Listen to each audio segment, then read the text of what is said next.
awful thing happen? I have no idea. Oh, I just want to get the Leisure Suit Larry soundtrack playing. Is that so wrong? Okay, P exclamation mark. Play. No results found. That's a dirty lie.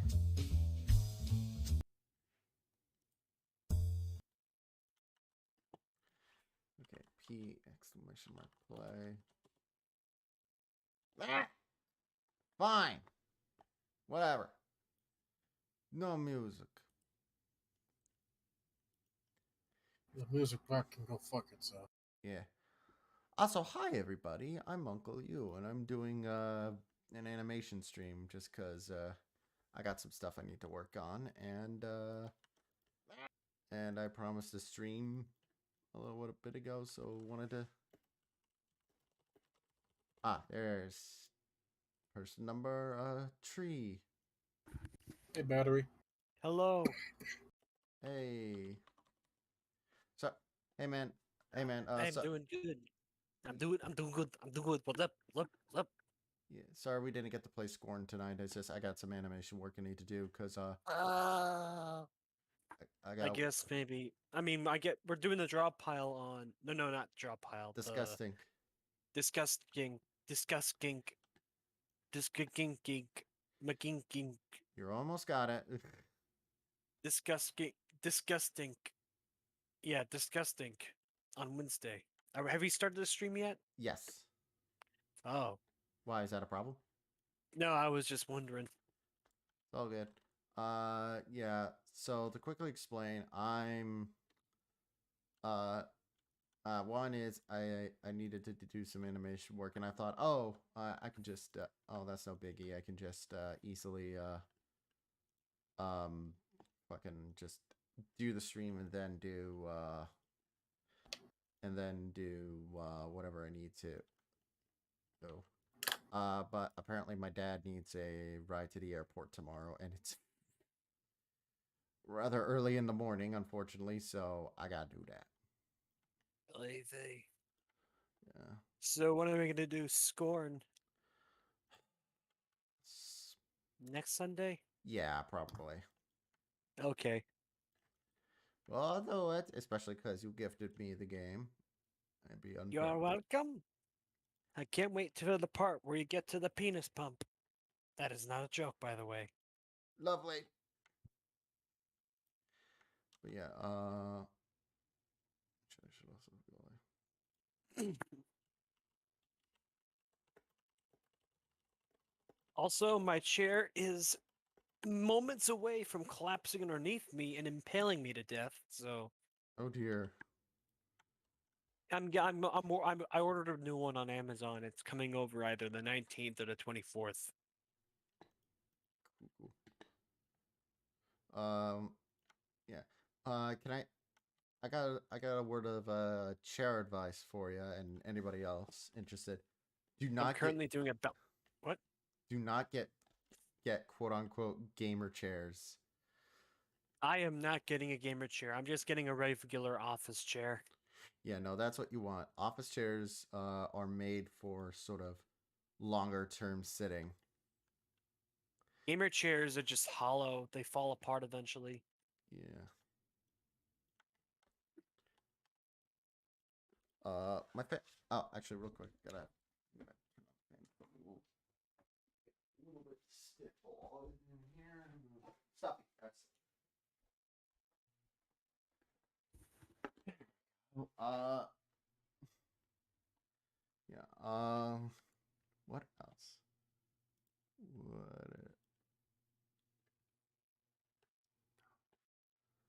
What else?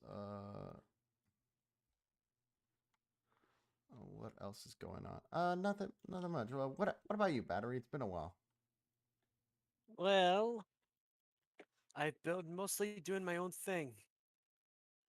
As I've seen. Yes. Mm-hmm. Anything in particular you're working on right now? you'd like to share? And again, also if Well, you I got would share, but well, all you need to know is that 90% of my commissions lately have been NSFW, and I'm waiting to finally get like a regular commission again. gotcha, makes sense. Yeah. I mean, don't get me wrong, I have fun doing it, but it'd be nice to have a clean, sort of safe work model every now and then, you know?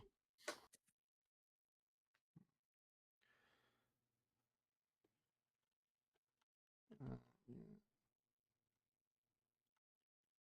yeah, it would be nice. Uh,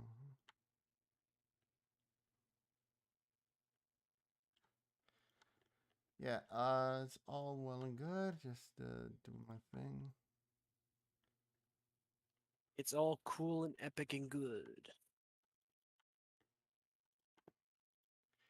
I've just but this is sort of like the big animation project I've been working on for a while. The one with the puppet and the woman.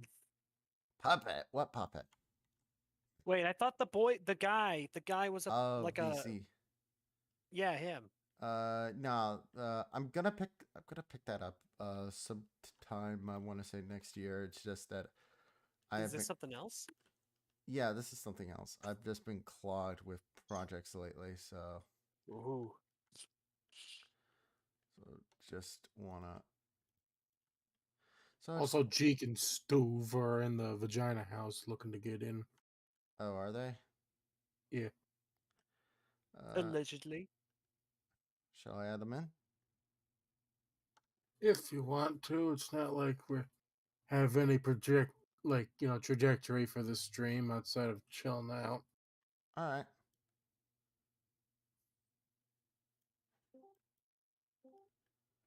Here you go. Gentlemen, Stephen G. Jeevan.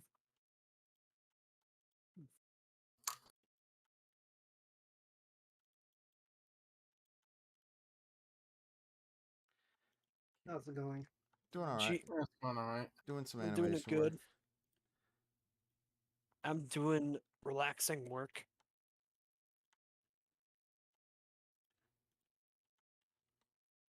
Because what can I say? It's been a busy couple of days, and my legs are fucking sore because I had to do a leg workout 2 days ago. It was absolute hell. Mm-hmm. Yeah. I've been having trouble going up and down the stairs. It's that bad. Oof. Yeah, I feel like my legs are made of plywood right now. Like plywood that's been eaten by termites, to be specific.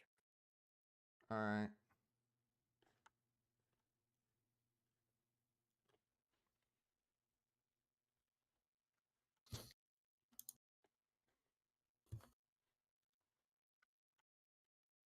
Okay.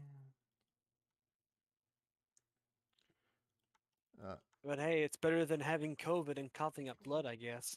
true. Just wish Or being like me, trying to constantly cuff up Eucus. Oh, that's me constantly too. I'm just. Except usually it's not blood, it's just What? mucus. By the way, Yeah. when did this pancake bot problem happen? Because Pancake bot?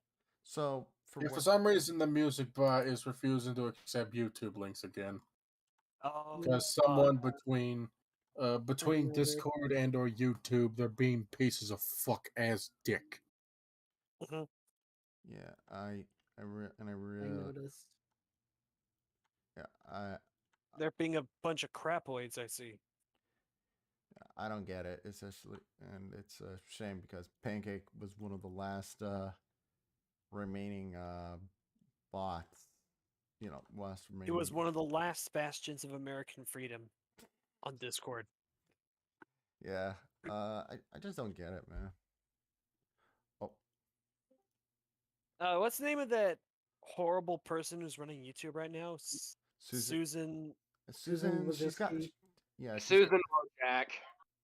Susan Personally, Wojcik, yes. Yeah. I just call her Susie Werman Jiggerman Jensen. Yeah. She. It's best that we call her Susan Wojak. She's basically a human Wojak, yeah. It's funny because Susan Wabajack. it's funny. Okay. Jade asked like who, so I'm gonna answer honestly. So Jade, Susan, stop telling me shit that my dad's reposted on fucking Facebook. I couldn't give less of a fuck what he finds funny. Ate too much.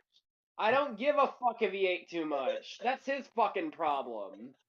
You're so oh, I'm angry. so full of Susan Wojcik. Anyways, so to give you an unbiased answer, Jade, Susan Wojcik is the current CEO of YouTube, and yeah, Or and should I say PEO, because she's made of pee and shit. she is For being unbiased, she's not very well liked. no. So something Fine. something she's been accused of over the years include emphasizing too much for with like celebrity creators, or like like there was that infamous video of her telling Juice World, who was like a rapper that was big a couple years ago, we need to boost you up, we need to boost you up, and it's like okay, this is a rapper who is already big in the mainstream, why does he need a boost? As well as others like the YouTube copyright shenanigans, and He said, "I don't need a boost, Susan Wojak. You little." I can't even think of a good insult right now. That's how mad at you I am right now, Susan Wojak. like You little. the problem and the problem is whenever like concerns with YouTube are addressed, she always approaches it in a like a grandma who just was given the keys to like a really powerful internet tool rather than like taking it She was just like she was given the keys for a deadly orbital weapon. I don't want to. There's a part of me that wonders whether or not it's like her true. If it's like I don't know. I don't think she's being malicious necessarily. I really don't think that. I think I doubt it. I doubt it. I think Honestly, you want to know Or what some type with it, maybe. you know what you want to know what I think is going on, and I think this is the honest like truth of what's going on, and people just don't fucking realize like how this shit works with corporate. Okay. sure, lay it on You us. you literally understand that like YouTube is a corporation and a business, Oh, right? absolutely. Like Yeah, that's just the and way they, and things they are. have to and they have to appeal to their shareholders who want to make more money on their stocks they have. So to do that, they have to uphold the celebrities and everything else and shaft creators, which honestly I don't think relatively speaking don't draw a lot of money to the site just because they're not marketable outside of the website itself. That is Celebrities by their very nature generate a lot of revenue, and YouTube makes money off of primarily that. This is not a justification, it's still bad, but that's the honest truth of why. yeah. It's Yeah, it's at least an intelligent way of looking at it. that is a very good way. Like I genuinely believe she's not being malicious. I do think, however, she's not. You can make the argument, however, that Is she incompetent? or I think no, if anyone else is in her shoes, they'd be doing just bad of a job. It's yeah, like just kind of a it's just I think just kind of like a passing age with the site that I don't think that if anyone else became CEO of the website, anything would change. I don't think yeah, that's anything would change just because of how the platform is, and again, they have to make money. Where's yeah. that money coming from? Where's where's where's my money? Where's my fucking money, Lebowski? Where's my fucking money, Where's shit? my money? Also, Again, I think that all the criticism lobbied towards her is again still completely valid, but yeah, if just we if you look at it critically, I really don't think there's anything she could like, even if because she definitely knows about these problems. Like Ethan Klein's talked to her about it. I'm pretty sure Nerd City has contacted her about it, and like she's acknowledged these problems but hasn't done anything. And I think it's again primarily because of like shareholders. potentially. I mean, there are plenty of cases where, like, I think there are where a business is like. I do think there is something to be said about like the way a CEO can direct a company. Like, Do you know who was the guy who ran Cartoon Network back in the day when Cartoon Network first got big? Mike Lazo? No. Yeah. Fuck no. Oh no, yeah, fuck that guy. I'm talking about like the guy who ran Cartoon Network during the very Thank end of the God. 90s, early 2000s was a guy named Jim Samples. Do you know what experience he had in children's television before when he took over Cartoon Network? What? None whatsoever. And What so was his experience? nothing. I think he was just one of like the assistant producers at like Ted Turner's. Like he worked at them for a number of years. And Ted's like, okay, we just need someone in charge. Jim, you're in charge. And the thing is, He's I like, think oh, okay. I think putting a guy who had no experience in children's television actually worked out for Cartoon Network because here was a guy who was like, fresh, openly minded. Here was a guy who wasn't too concerned about like, well, the chart says as and the like, and they were willing to take a chance, because it would have been easy for Cartoon Network to just do what all the other like syndicated TV channels were doing at the time. Like they could have just been like a clone of Nickelodeon or kept doing what the 90s syndication was doing. But no, it's like, no, let's have a little more creative freedom. Let's do some shows that are a little edgier. Let's do a lot of action shows. Meanwhile, And then every other CEO since then has, if you look at their if you look at their if you look Get out of, holy shit. Meanwhile, every other CEO since then, if you look at their sort of work experience, they're all people who worked at preschool children's like media companies, which like nothing wrong with working there necessarily, but if you consider You sort need of to be able to. You need to know how to be a risk taker. and you consider sort of the demographic shift Cartoon Network's taken over the years, like it started like in the where it sort of skewed younger and younger. It started with the Stuart Snyder era and then continued with the continue. Stairs. well, guess what, Uncle You? Now nobody wins because Cartoon Network is dead. Not Why? necessarily. Okay, not necessarily. Yeah, No, that was it's- misinformation Cartoon Network spread by some studios. asshole. It was spread by Cartoon Brew, who are infamous. It's actually a merger. It's nothing more than just a merger. And even then, Okay, like, wait. So the actual Cartoon Network studio is not being shut down. no. No, it's still okay. alive and well. And honestly, this It's is not. just an acquisition. The team still exists. It's And- just that they Yeah. have management, Now here's the thing, and people feel or free, like under new management. and the other thing is Yeah. for me, and the other Is that thing is Megamind reference? this is Yes. gonna sound like a Excellent. this is also gonna What? sound like this might be a controversial statement. I don't know. But I think this was honestly something that was going to happen at some point, because if you look at sort of I mean, yeah. because Hey, inevitable. Look who decided to be Problem social. is that's being done by the fucking guy who is also killing like everything on HBO Max. Like that's also part of the problem. Yeah, with that's it, why right? Yeah, people but, were like- angry. And but- that's justified because this Yeah, dude The man's name obliterated is Uncle David Grandpa. Zaslav. Make fun of him as much as you want. Actually, I want to know this genuinely. I'm not fucking. Who is worse in terms of the stifling of creativity or whatever? Would that be Susan Wojak or would it be him? him, because keep in mind he has full control over what like operates on Cartoon Network. Eric, And like Susan he's has full literally- control over what operates on YouTube. not No. The Adolf necessarily. Hitler of Cartoon Network I right don't now. think I don't think so, because again, Cartoon Network's like- whole point is like Cartoon Network itself generates the content. YouTube itself does not generate the content. The users do. So there's no way she could creatively stifle things outside of business decisions that she doesn't really have any control Yeah, over. no. Theoretically speaking, Susan, if she could, would get rid of PewDiePie if she had the chance. I don't And it's think like- so. No, no. Okay, I was gonna bring this up earlier, but like my mic wasn't fucking working. I mostly agree with the thing you said about YouTube wanting to mainly be a business and appeal to the corporate side of things. But the question is, what qualifies as a celebrity? Like, because if you're someone Well, on YouTube who has like millions of followers, Again, and it's the physically engaged with qualifications the for it's a qualifications for a celebrity who's made it outside of YouTube.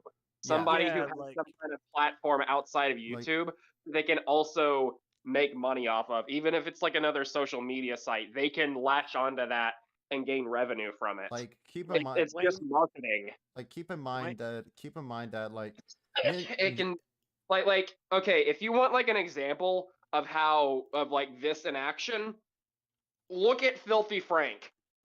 Filthy Frank is a perfect Filthy Frank is a perfect example because when he was on YouTube, he was notoriously treated like shit.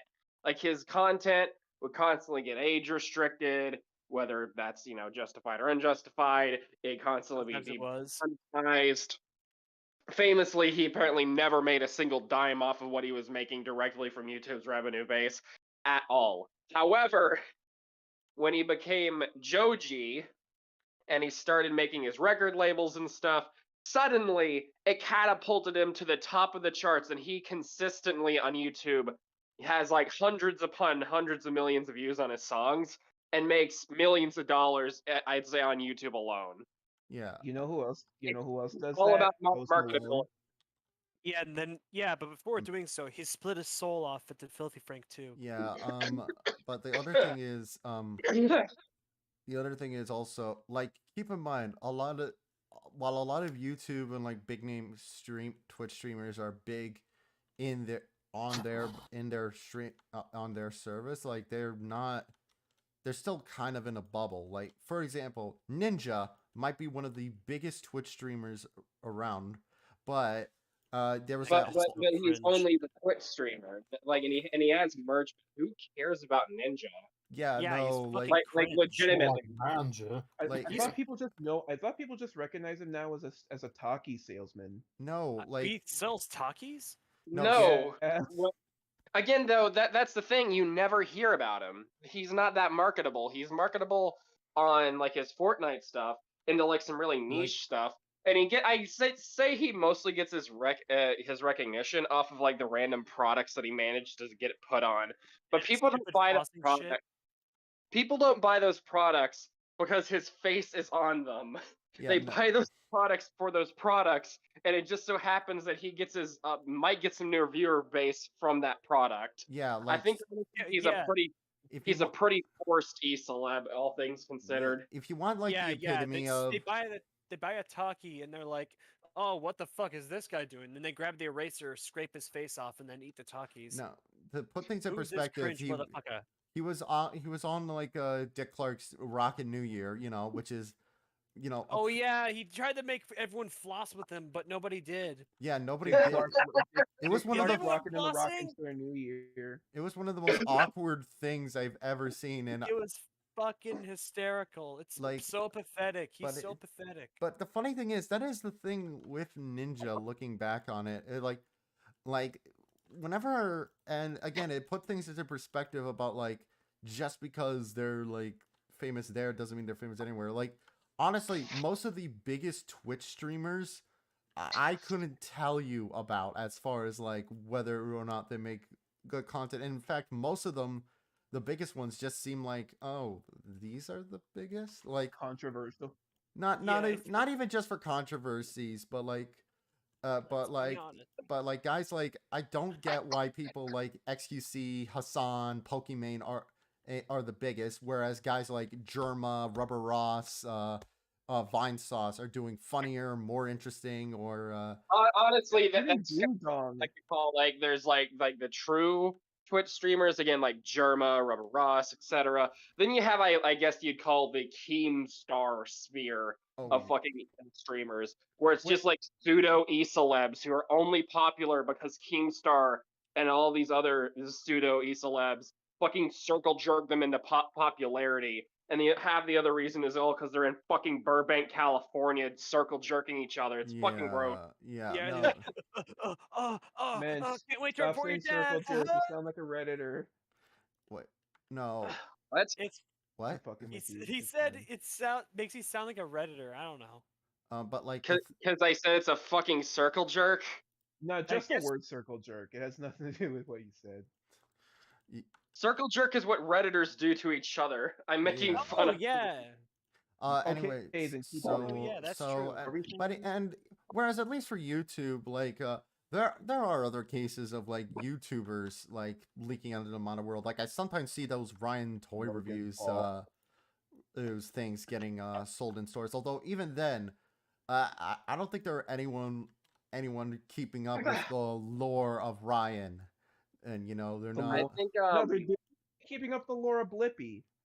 Wait, No. isn't there's a lot of blippy stuff that I often find in my Walmart, Yeah. and every now and then I'll go to the toy section and there'll be like fucking like there's Roblox toys that are being sold in Walmarts now. Oh yeah, I keep and- getting these advertisements for like a Roblox themed Nerf gun that's like a snake.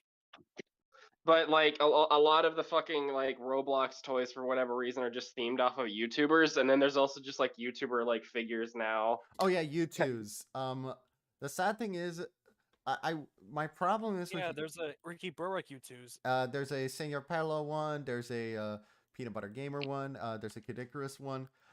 I will say the sad thing is with the sad thing is with YouTube's is that like they're almost really good. My problem with YouTube's though is they suffer from a similar thing to Funko Pops where they have the same eyes over and over again. If they had different eyes for like each one, then it would be like, oh, there we go, that's kind of nice. But they all have the generic anime face. I mean, I- at least I- with U2s, they actually have different poses and they actually look like what they're supposed to be. Yeah, like they're almost there. Okay. To be fair, to be fair. like if it's like replicating one where if it's replicating one where like a pose where the eyes are closed or something, that's fine. Like for example, you can get a figure of Brian Griffin puking. Like that's one where you want it in eyes closed. I don't really mind the whole eye thing because at least there's a bit of personality as opposed to Funko Pops, which have no personality in the eyes at all. They True. look like they're soulless Staring, puppets. soulless eyes. They look like demons. They look like demons from hell. All right. They're staring, soulless We get it black better. eyes. I will Look say at every the now and then you do get a Funko Pop that just looks like really good for no fucking reason whatsoever. Yeah. Show you one. One showed up at my Walmart, and like I saw it, and I'm like, this is a Funko Pop. This doesn't look anything like a What is Funko it? Pop. It just looks like Jake. It's Jake. Oh yeah, It's a- I it's saw a- that it's one. a- I mean, it's kind of hard to Funko that guy, isn't it? Like, look, I have him in hand right now. Give me a second. Here he is. It's just Jake. It's just Jake. Oh, actually, It is literally him. actually, I'm looking at Leo two Lobo YouTube's God. figures. Two YouTube's figures that have different eyes. One is the Senor Paolo one, which is a fetus, and you're not gonna believe who. Like, this is probably the Oh best. yeah, I recognize that one. He has two versions of the Senior Palo has like a Spanish and I'm- an English version for that U2s. And Because, here's you one know, that he's a I'm. Mexican YouTuber. I'm a bit upset at the next one because this one is like probably one of the best YouTubes I've ever seen. Because A, it has a different expression. B, it's in a dynamic pose, and C, it looks high quality. The problem is, it's Dream. But like, look, Oh, that no. actually is really good. Why did it have to be one of? Why did it have to I be can't wait for one of those to one be of the recalled worst? after recent events. But Why no, did it have to be of one of the worst people on the internet? yeah, no, like I'm actually kind of shocked at how good, high quality that Dream. Chris Raygun's YouTube is actually okay. Show us. Let me Shall find it? it. Also, Shall I it? apologize for my shitty voice and constant stopping. I am currently suffering through the flu. Oh, that sucks, man. Is it the one that you said on stream that we can't repeat? No, it's not the Kung Pao second. It's this regular flu. It's also Actually, can you it's try Lung another Pao thing, Pao? second. Thank you. Kung Lung Pao Stickin'. That's, Lung Pao. That is horribly offensive, but it's also kind of funny. no, because I it was like because Chicken fried rice. it was right after people were calling it the Kung Flu, and it was like it was a broke versus woke meme. Broke Kung Flu, woke Lung Pao second. I'm like, oh fuck, that's a brilliant pun. Where is the where Why is does that chicken have to be fried so rice on that funny? list? Oh, also It shouldn't be Oh, that Right, right. funny, but it All right, is. there it is. There's Chris Ray Guns. That's fair. He has Where's a ray Kragan? gun. Also, Wow, he does have a ray gun. also wait. Here's another good one for you twos. Good old Chris Gay And it's one Blaster. where the closed eyes make sense. It's Cartman when he's Cartman, bruh. Oh wait, are their eyes always closed? Not always, but just No, majority. that's just that's just Cartman's regular eyes, closed eye expression. That's like directly on model with how he is It's in like the show. I'm saying Funkos are usually always in that default pose, like like the bow-legged stance. Not really anything different. They just slap a new coat of paint on them. At least with like U2s, while the eyes leave a lot to be desired, they have more of they have more of a pose and look to the like that one, Yeah, like the Peter they made a Griffin one. figure. They made a figure of Okay. They also made an. They also made an annoying orange figure, and Oh, it has the eyes. oh. And the sad thing is, with an annoying orange toy, I just get the. Which would you, if you were to get like an annoying orange toy, which would you rather have? Would it be the funny looking but like pretty generic one with the eyes, or would you get the plush toys, which are fucking horrifying? Ah! I'd say the U2s is still kind of scary because he has the big blocky human teeth and realistically textured lips contrasting with his closed eye expression. I'm not Man, Kills they date I'm- damage. man, how much would somebody have to pay for you to get a whole bunch do. of those annoying orange plushies and just hide them around the house to scare Jade with? They'd have to pay me a lump sum of at least a Oh my Googleplex. god. Oh my god, they made a talking version. They made a talking version, and it looks. Now I now that love one how he looks. now that one I'd get for free and throw at people that at the fucking Walmart I work Yeah. in. I No, love how he looks like a jump scare from an indie Japanese horror game. yeah. But yeah. I always just find it. Yeah. Actually, there was another. There was a. There was actually a range of toys back in the day, a called Tube Heroes, where basically there were these little Roblox figure like toys made for like a bunch of popular Minecraft YouTubers. Um, so, and the thing is, like, that's not the worst idea. Here they are. I don't know. It's something a little different. Like, although, Dan TDM? yeah, Dan the dump truck molester. Also, oh, and of Okay. course they have one of Tobuscus, everybody's favorite, which I'm really annoyed because Botuscus. if I wanted a Tobuscus figure, I would get one of him. I want one where it's the Roblox body, but the face is a JPEG of him making his thumbnail face. And it includes an exclusive figure of Kyle Rittenhouse. Yeah, I was about to say I love that Tobuscus has gotten so unbelievably irrelevant that he had to attach himself to Kyle Rittenhouse to stay relevant. I mean, Personally, I would only buy if something. I mean, was that's dead, what if it false had him. accusations of abuse will do to you. were they false? I well, don't no. believe they were. I think they were actually let's like not. I think generally like regardless if they were true or not, he's considered to be like outside of the allegations, no one really likes him. Like, he's Yeah, just I kind of an remember those. I asshole. remember those allegations. He had a drug problem, right? Yeah, I remember those allegations came out years after anybody cared about him too. So it's like, oh, well, that happened. I remember but Lyle then telling a again, story about how he allegations was also drunk come and he out about insulted YouTubers. Busket. And he, I remember allegations how- coming out about YouTubers outside of their relevancy is like the whole Shane Dawson thing. All right. What were you saying, Battery? this reminds me of like Lyle Boris's story about how he was drunk and he insulted Tobuscus directly in his face. What did he tell that's- him? He was like, "I hate your shit" or something like that. What? I can I see why. he did that. now who's actually? I'm trying to think of other sort of weird YouTuber merch. Actually, Why don't we just go to the Ryan's toy review thing since Mensch has seen a lot. I think there was a point like when Mensch worked at the Walmart that was in Knoxville, where he said that he saw so much Ryan toy review merch and he got genuinely upset the more he saw. No, like that was true, but now I've grown numb to it because it's everywhere in this store that I work at right now. There is like 2 or 3 games of Ryan's Toy World in the electronics department. There is a portable DVD player of Ryan's Toy Review, and there's also like an FM radio, like weird DJ toy I that Ryan's Toy A Review. radio?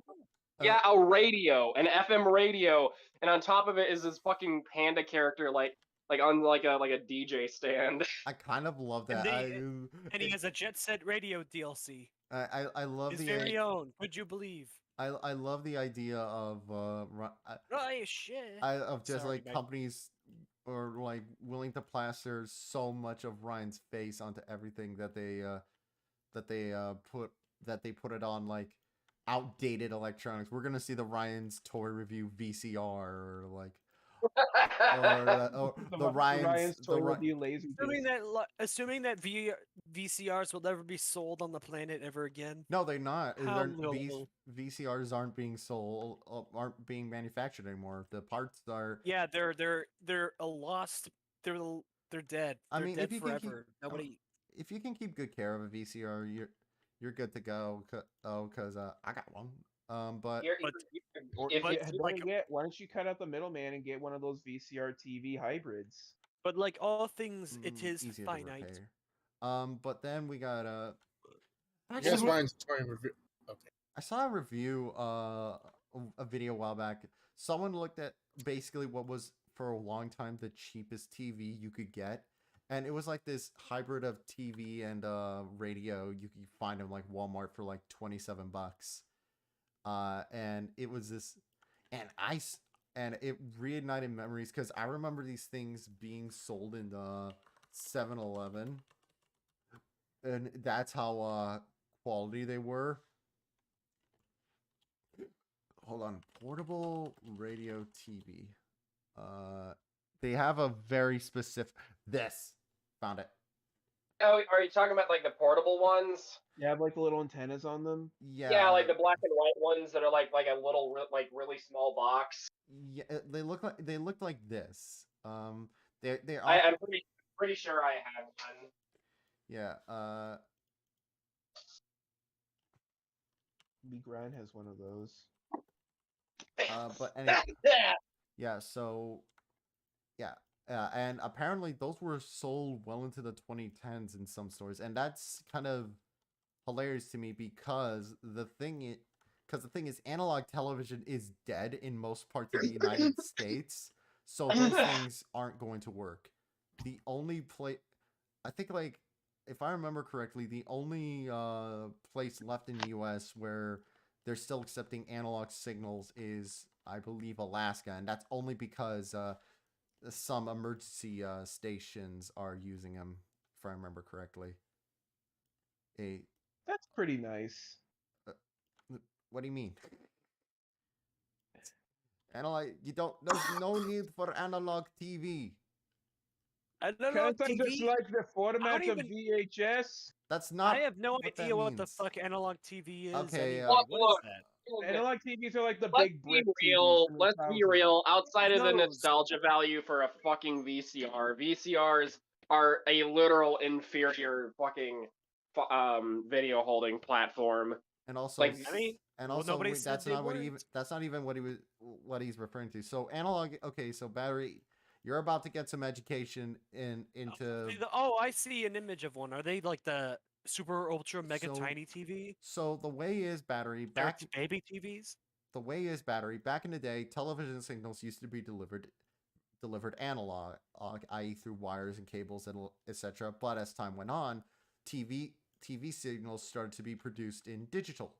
Also, digital signals, through satellites through digital cable, etc. So you're saying that like As time went on, So, like, at one point, TVs acted more like radios? Kind of, yeah.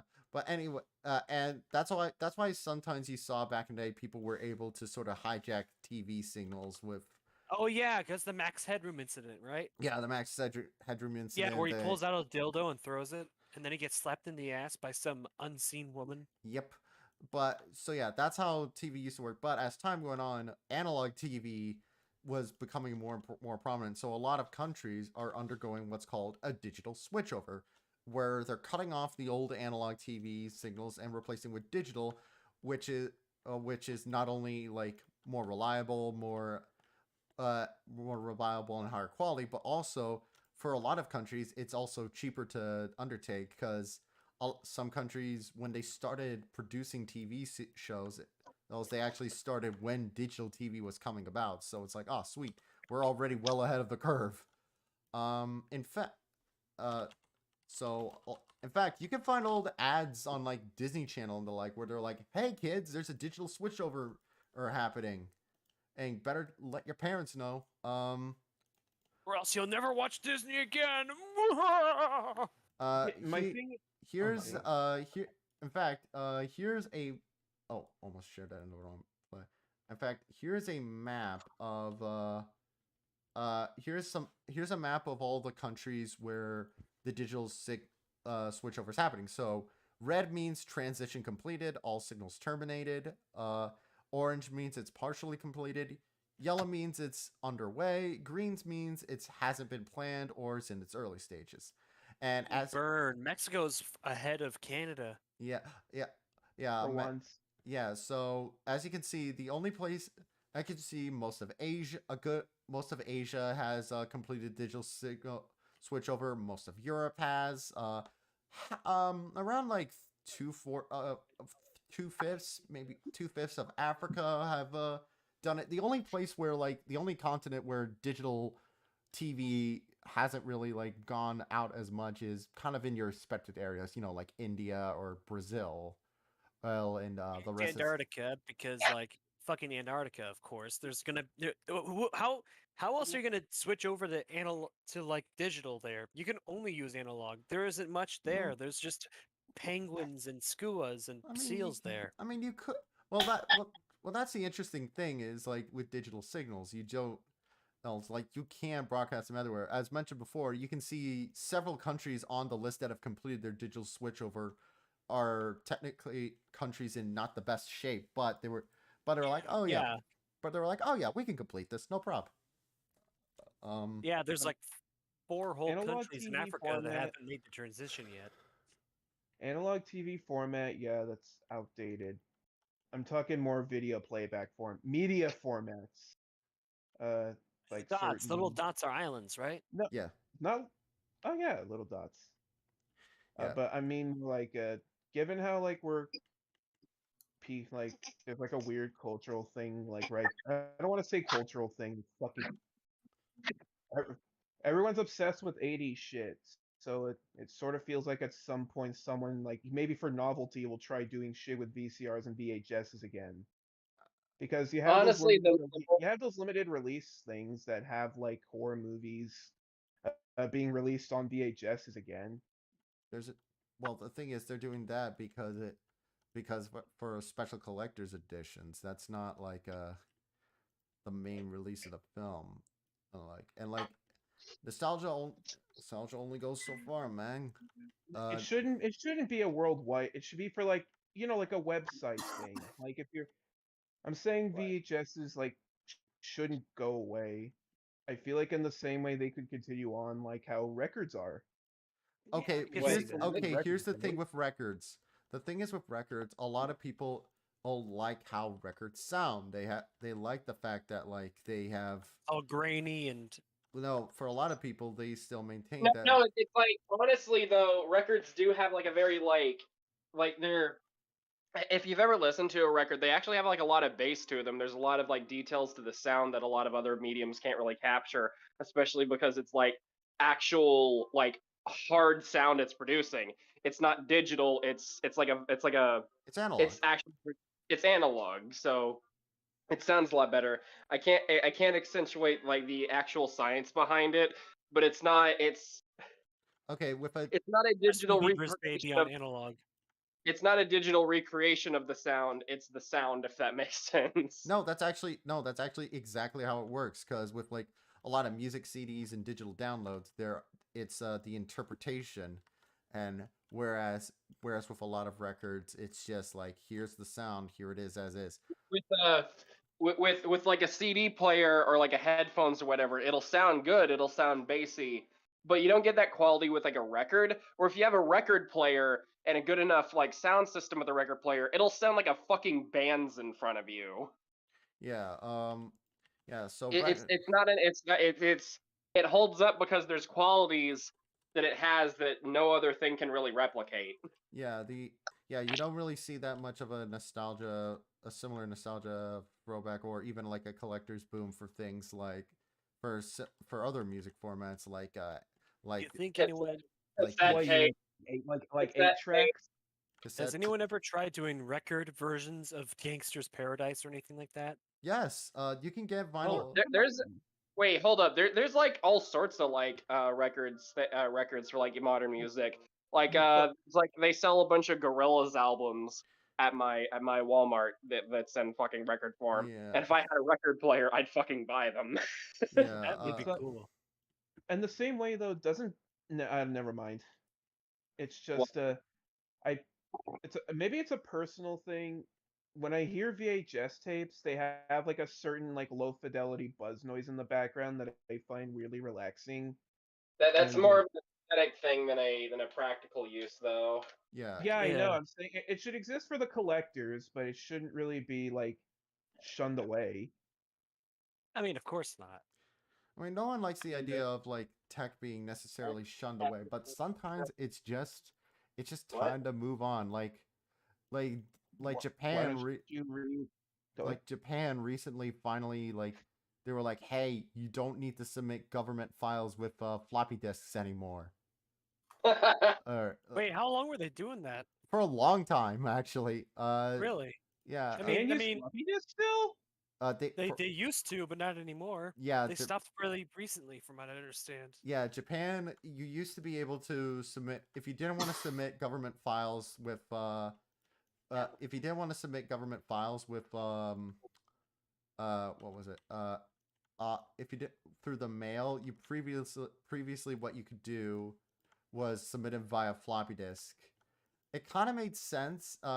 It made sense back in the day because Japan kind of invented the floppy disk. It kind of makes sense, they want to support the home team, But Yeah, they were like, "Yeah, this is our thing. This is our thing. This is But the thing as- we gotta keep up. We but gotta. This is our the thing, man. Come but on." the thing is, governments are notorious for being slow at adapting to technological changes, and the Japanese government is no different, unfortunately, despite Especially because of how much they adhere to tradition already. yeah, like for example, fax machines are still heavily utilized in Japan because they prefer a lot of Japanese companies prefer handwritten documents or instead of like to digital signatures, which so fax machines, dying art in Japan, dying art in the rest of the world, still a thing in Japan, but also Wait, Japan still has the paper? I mean fax is The paper. that's a printer. Anyways, but the thing is with uh so there's that, and also governments are notoriously slow. Like, okay, y'all ready for Uncle Yu gives you tech history because it's kind of Number interesting. 57. That's a joke. Go ahead. How many of y'all have ever heard the term Y2K bug Uh, or yeah. Y2K problem? I've heard Oh of yeah, one, yeah, two, yeah. That three. was the basis of the stupid fucking indie game, right? Uh, uh, Like it. kind of. You know, Yeek. Kind of, but like, okay, so the Y2K bug was a concern that popped up in the 80s, but got really prominent in the 90s because back in the day, it was thought that a lot of computers, it's because they usually all they did was list the last two digits. The fear a lot of people had was that come the year 2000s, a lot of computers were going to be like wouldn't have any idea what it was going to do. The internal clocks would read, "It is the year 00," and die, essentially. Now, here's the thing. They would come to life and eat people. Well, here's the thing. That was a problem with government computers and also public works computers and etc. And the thing is back in the day, though, that sort of shortcut, you know, the whole two zeros at the end was like a temporary fix to a problem. And the idea, and a lot of the engineers at the time thought, oh well, they're gonna update it in a few years once we figure out how to do the problem. No problem.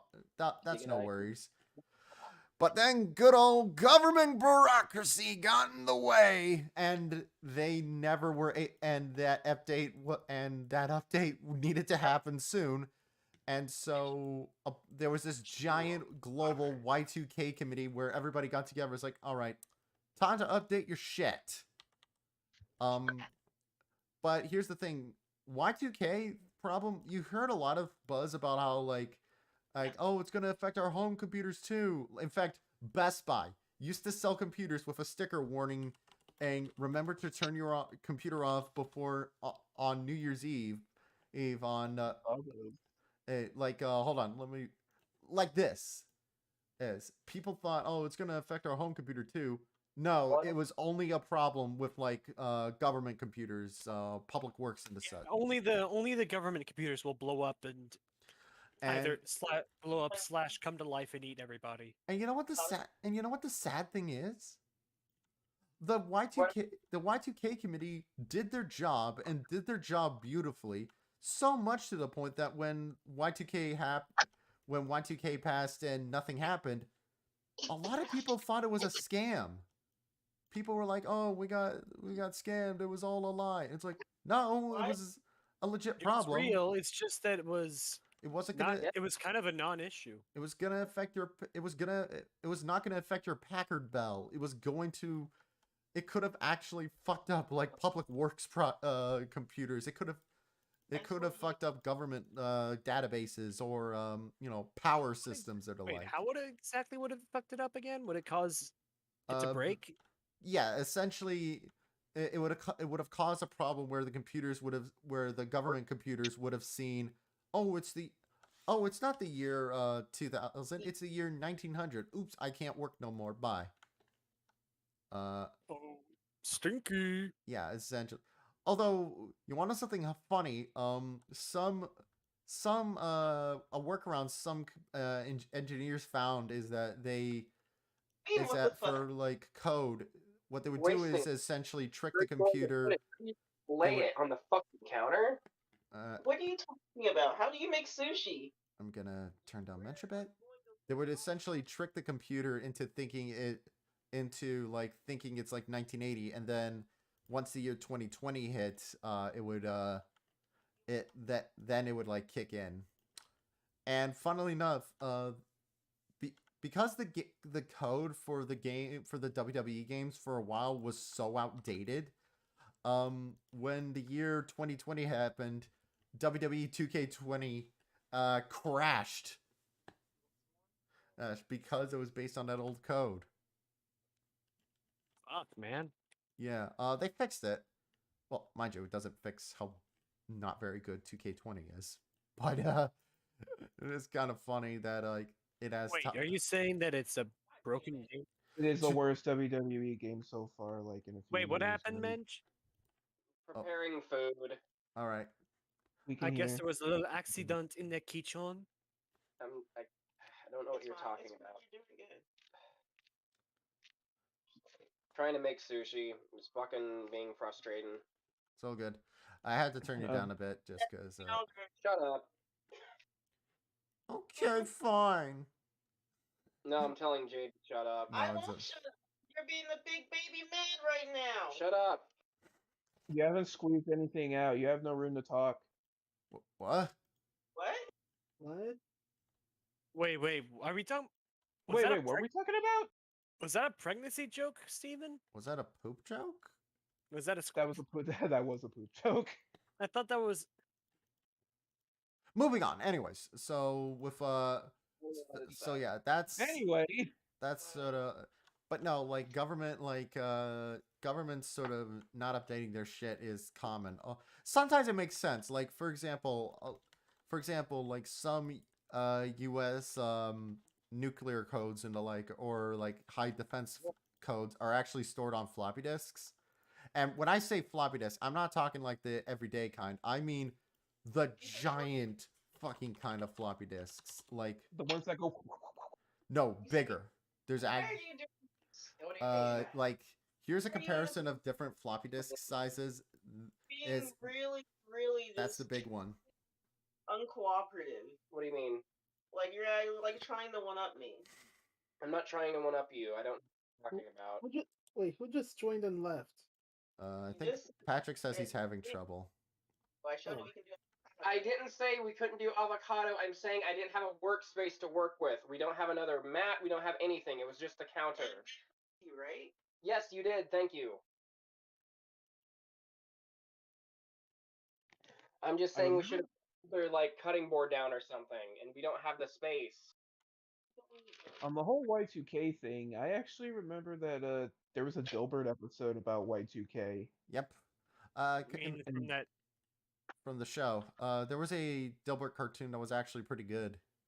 I don't know. It was from or But It advertised the It's an Dilberito. Adult Swim, but it was targeted towards adults. yes, it did rerun. Appar- They did rerun it on Adult Swim, I think, because of course they did. Really? Adult Swim would, if it was animated and aimed slightly towards adults, Adult Swim would have reran it. But I remember hearing at least one penis joke from that show. yeah, it was formerly aired on UPN, where UPN being UPN didn't know how to air it. So apparently, the follow up, like the show that was meant to lead into it, was something called Shasta McNasty, which Shawshank Redemption.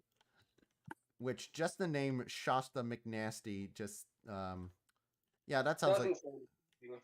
yeah Sounds like a menu item at McDonald's. Try the Shasta McNasty. yeah Isn't so McNasty like the name of the villain in the Pound Puppies movie or something? yes Oh yes. So- Fuck. Yes.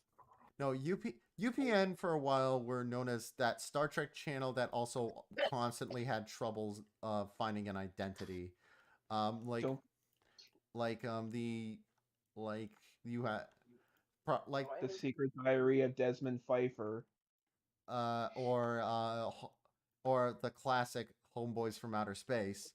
You said you didn't. And Homeboys That'd from about the only thing they had going for them is that they were one of like they were before they were a TV channel that were willing to take a chance with a lot of shows starring black casts. Hence why a nickname back in the day for UPN used to be the Urban People's Network. I mean, it works because it matches the acronym, I guess. Yeah. No, I love like I love when like TV channels get names like that. Like for example, back when HBO used to rerun the same like 5 or 7 movies, one of them was a movie called Beastmaster, and they used to rerun it all the time. So, them and another channel, TBS. So people used to joke that TBS stood for the Beastmaster station, whereas HBO stood for "Hey, Beastmaster's on." And what's funny is Beastmaster's actually a fun little fantasy adventure film. If you like fantasy films in the mold of like Conan the Barbarian, and you'll get a kick out of it. But I can't see how What's the like movie about? It's about like this guy who was raised by animals and has the power to communicate with animals, and he goes out to fight an evil wizard played by Rip Torn. Do the funny little animals talk? No, but he has like these 2 little Damn it. Do they say fuck like Mensch did?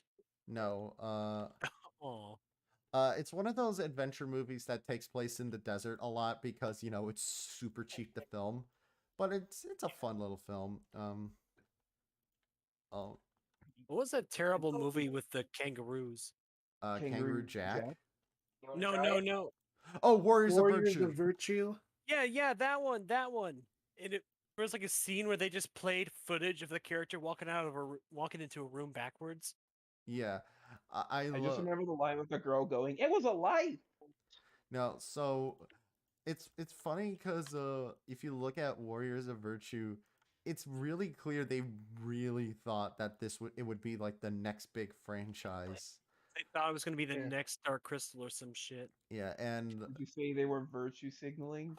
shut up. Anyways, but like but genuinely with and I especially find it interesting because it's clear that they wanted to make the Warriors of Virtue like these really marketable characters, but they forgot to give them any kind of personality. And I find it especially odd because like in the because it's also one of those movies where like you have these cool like science These fiction cool fantasy animals, but you got an annoying kid tagging along that like takes up most of the screen time. I Doesn't never the kid got also get transported into the world by like falling down? What was it? falling He like into a slid sewer. down. He got He literally gets Ninja toileted Turtle. into the world. I never got. He was literally flushed away. I never got why a lot of like movie producers or TV show producers thought back in the day, yeah, this is how we should do it. All this cool Yeah, fantasy. they gotta fall into the sewer and get covered in no, poo poo doo doo feces. no, Just like attaching dumb kids. yeah, like Oh, for okay. example, the Lego company when they were when they had Bionicle, they were like, okay, this is one of the coolest things ever. We need to get a movie made for Bionicle, and apparently Lego rejected a shit ton of premises of like pitches from studios because they always start out with, so we have some kids that turn into the Bionicles, and then Lego apparently immediately says fuck off. I appreciate that Good. they're smart enough to know that was a bad idea. No, to have it, do not have them be fucking isekai'd into fucking Bionicle. Have it actually take place in Bionicle and have it be all Bionicle. You know? Yeah, and Yeah, but Lego, do not do that. Yeah, it works for Mario where he's from No. Brooklyn and he gets flushed down the Don't tube do into it. Also, Mushroom it Land. also look really awkward to those 1% freaks that want to fuck the Bionicles. Yeah. But like it's, I just find it. AKA nuns. I no, I always love when like pitch meetings like that go so wrong. I think it's super funny. There are two other really funny ones like that. One where Guillermo del Toro was approached about doing an adaptation of Wind in the Willows, which is like this classic book, and But he was, yeah, I remember seeing the one with like the Monty Python actors. yeah, Eric Idle. I loved that one as a kid. And he was super psyched to do it. He was a huge fan of the book, and he was like, Really? "Oh," and it was like, all right. So what do we do? So here's my pitch, all well and good. And then the executive was like, "All right, that's all cool, but can you make Mr. Toad cool and give him a skateboard?" And apparently Guillermo looked really sad and just said, "Well, it's been nice talking to you, gentlemen," and walked out. What? Yeah, that seems about Why right. would a toad use a skateboard? Or another You good can't one, make Mr. Toad cool. yeah. He's But supposed to be a He's weirdo. old timey. Yeah. Plus, he's a weirdo. That's his charm. the other one I love is okay. He's a what? It's one with Gene Simmons, and it's really As funny. I was saying, he's no. supposed to be a maniac who's obsessed with automobiles because he was actually almost run over Yeah. by one. Yeah, so Gene Simmons, he met up with Haim Saban and Shuki Levy, who were like these huge TV producers back in the day, because and they Saban. for cartoons, and they wanted to do a Kiss cartoon series, and and apparently and Shuki Levy and Haim Saban, who were both Israeli, at one point during the meeting it went mostly well, but apparently Haim decided to be a bit of a dick, him and Shuki Levy, and started talking behind Gene Simmons's back, and just called him an idiot, an asshole while talking in Hebrew. But the thing is, Gene Simmons, who was raised in Tel Aviv, responded back to them saying, "You assholes, I'm one of you." In Hebrew, nonetheless. He's like, and they're like, And "Oh then- fuck!" Say what And you. then he went. It's not like Gene Simmons is any better himself, though. No, Gene's an asshole. Like He is a absolutely. monster of a human being. But He's a at, cum stain, a crusty yellow cum but stain. at the same, but like, I give a. He owns him. I give a dub when it's deserved. Like that is funny. Even if he's a little cunt bag, I'll give him. He gets a W for that one. No, but better to give you an insight on what just one of the things he did better. He apparently there was a fan who was like she had a make a wish thing and wanted to meet him, but he spent most of the time he met her grilling her for having a like t-shirt she bought on Redbubble or something. And there's like video where he's going like, "Listen, I want you to study up business and shit like that." And it's like, dude, I just wanted to meet you. What the? It's like, Gene, you're a dick, but you get one dub. Yeah. Everybody gets one. Yeah. So Wait, I wait. think the only What kind like of illness? What kind of illness did she have at that time? Cancer, dude. It's fucking. It's Make-A-Wish. or Right, something. I don't. right. It's Make a Wish. I mean, that's the only thing you get on Make a Wish for, I think, right? Maybe some other things. Maybe I don't know. I think I the thought only that, nice I thought thing that, I've like, heard of. I thought that Make a Some Wish animal Foundation was crackers. something that you would have if you're generally just. Usually, Oh, Make a yeah. Wish is just, it's not specifically cancer, but it's usually with kids who have like life threatening diseases who's probably not going to make it. yeah, like I and think that Give the they're. kid a fun day. yeah, Yeah. some kids make it, some don't. Actually, here's a fun fact. There was actually a kid whose make a wish was he wanted to make a Yu-Gi-Oh card, and he shipped it out to I don't know if it would have been Konami or Upper Deck at the time.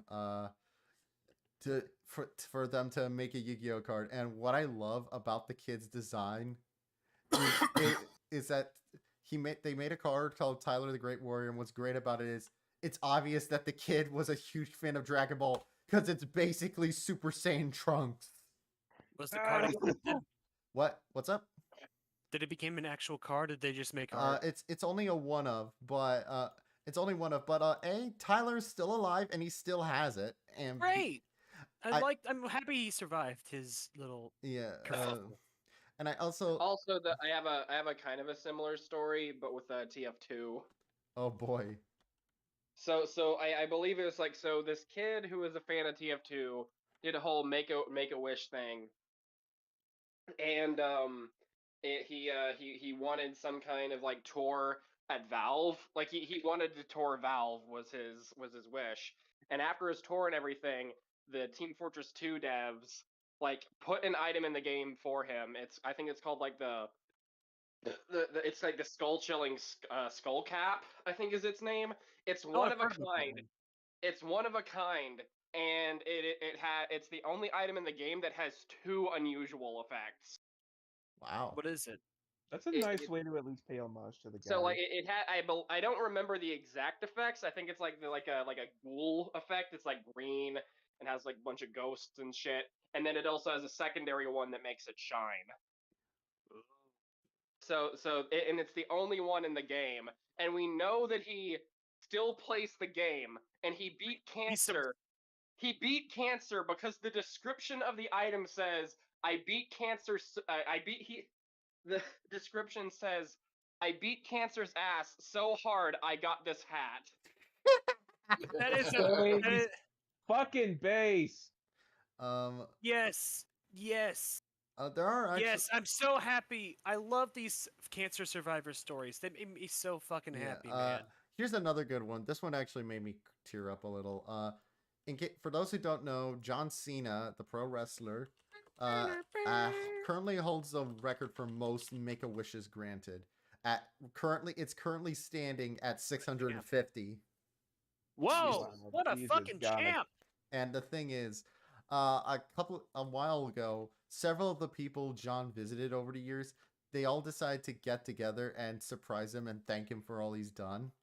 And the guy Oh, God. and Big John was just like, he looked like he was just like, thank you. Like Oh God, that hurt. That's like an Evangelion the original Evangelion anime Congratulations. ending, except the one where nobody turns into orange goo. Yeah. mean, And then yeah, It's the no, one. It's the one where they clap and congratulate Shinji, we and, know. it's a happy ending. yeah. Makes me smile. Okay, here's the item. Here's the image of the item, and you can read the description the kid wrote. Yeah. Death defying skull. I kick answer that so hard that it got me this cool hat. Thanks, Val. Not tradable or usable in crafting. That is an. I love it. So here's something else. Actually, while we're on the topic of fan-made items, Yu-Gi-Oh's actually had a couple of things over the years where fans got to design cards, and it always tickles me to see them get made, especially if they were used at some point in the anime, because Yeah, it tickles you red, pink. yeah. Here's a good one, for example. Here's a fan-made design called Tongue Twister. And here's the actual card art, and this actually appeared in the anime. So, That's pretty sweet. or and I love the design. I Looks like like it when a. fan It looks like characters a or like snake. fan. There's something really nice about just like a company, like so adding in like a fan creation or just something to pay respect to, like like that. I also It's like just The only thing missing is the big bushy eyebrow. what I also like is it's not always like the best drawn one that wins. Sometimes it's just something that's like, whoa, Charming. yeah, On like the topic of fan-made Yu-Gi-Oh cards, do we want to talk about Chris Chan's Yu-Gi-Oh cards he made? I have not seen Oh, those fuck yet, yes. but I was- let's go on to those in a I- bit. I just want to share a few of these first. So here's a good example. We got Bachi Bachi Bachi Bachi. And which again got turned into an actual card with well, Bachi Bachi Bachi Bachi. By the way, in case you're wondering what the fuck's the name, Bachi bee is slime. the onomatopoeia for buzzing sounds and for bees in Japan. That looks straight up that looks like a Pokemon, just straight up. And we also Before got we- we also got Dragon Ice, which I actually think the art the guy did looks cooler than the actual card art. And probably the It's one still that pretty cool that made it in though. oh, of course. And then finally the one a lot of people know probably just because this one not only made it to the anime but also was used a lot by the main character, Performa Pal Trump Witch, which got I bet that fact made this person who designed this character really happy. I gotta imagine and I guess they liked her design enough because she was used a lot It's by basically 1-to-1 perfect translation. and it was utilized a lot by Yuya Sakaki in Arc 5. So hey, she's So happy. it comes to show it's a design that works, and it works very well. All right, Uh, so Christian before we Yu-Gi-Oh move- card. I was wait. What's up? I was gonna bring up a nice Make a Wish thing that I saw before we moved on to the evils of Chris Chan's life. It was a. Do you guys know a YouTuber named Jesse Cox?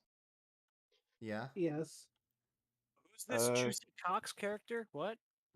He's this fat ginger guy that plays video games, whatever. He did a video. Shitty games that suck He, ass. he was asked by a fan of his to come meet him and like basically record like a mini little thing with because he has a podcast, Cox and Crendor in the morning, with this like I think she's like a 16-year-old leukemia girl as part of a Make a Wish, and with the and he promised her like personally that one bit of the thing that they recorded would be animated because they have animated segments on their YouTube channel, and she unfortunately ended up passing away before the thing could be finished. Oh. But he Fuck. put a very nice dedication in like the in the description saying that his life was changed after meeting the girl. Her name was Talia or Talia, and here it is in Silent Shithead. He actually followed through on his advice, and it made me feel nice. Anyway, let's talk about Chris Chan's depravity now. So Christian made Yu-Gi-Oh cards. You say, Mensch. Yes, he did. Can you post Give me a them? sec. I would like to. Give me a sec. She does not sound like she's 6 years old. She's 16. not 6. I said 16. I thought you said 6. That would be no the That'd that's be one. That'd be a fucking Patty and Selma 6-year-old. yeah. Actually, a similar thing with We there- hate you, Homer. there was this guy named Carl Skinner who appeared on Bartians, which was like Stuart Ashton's and Barry Lewis's show they had for a bit. And I remember when I first saw him, I was like, "Oh, this guy looks really skinny. Is he a cancer patient?" And then I learned he was. I was like, "Oh, It always sucks when that sort of thing happens. When you assume something as a joke, but it ends up being true, and you feel fucking terrible about it. yeah." Because I thought he looked thin, but like nothing like I didn't think it was like severe. Like he came off like a really nice guy. May that guy rest in peace. I fucking loved I'm Barsh. trying to find it because I remember there's this specific one where essentially Chris Chan tried to make an archetype for Yu-Gi-Oh Oh that he boy. called like the girlfriend archetype.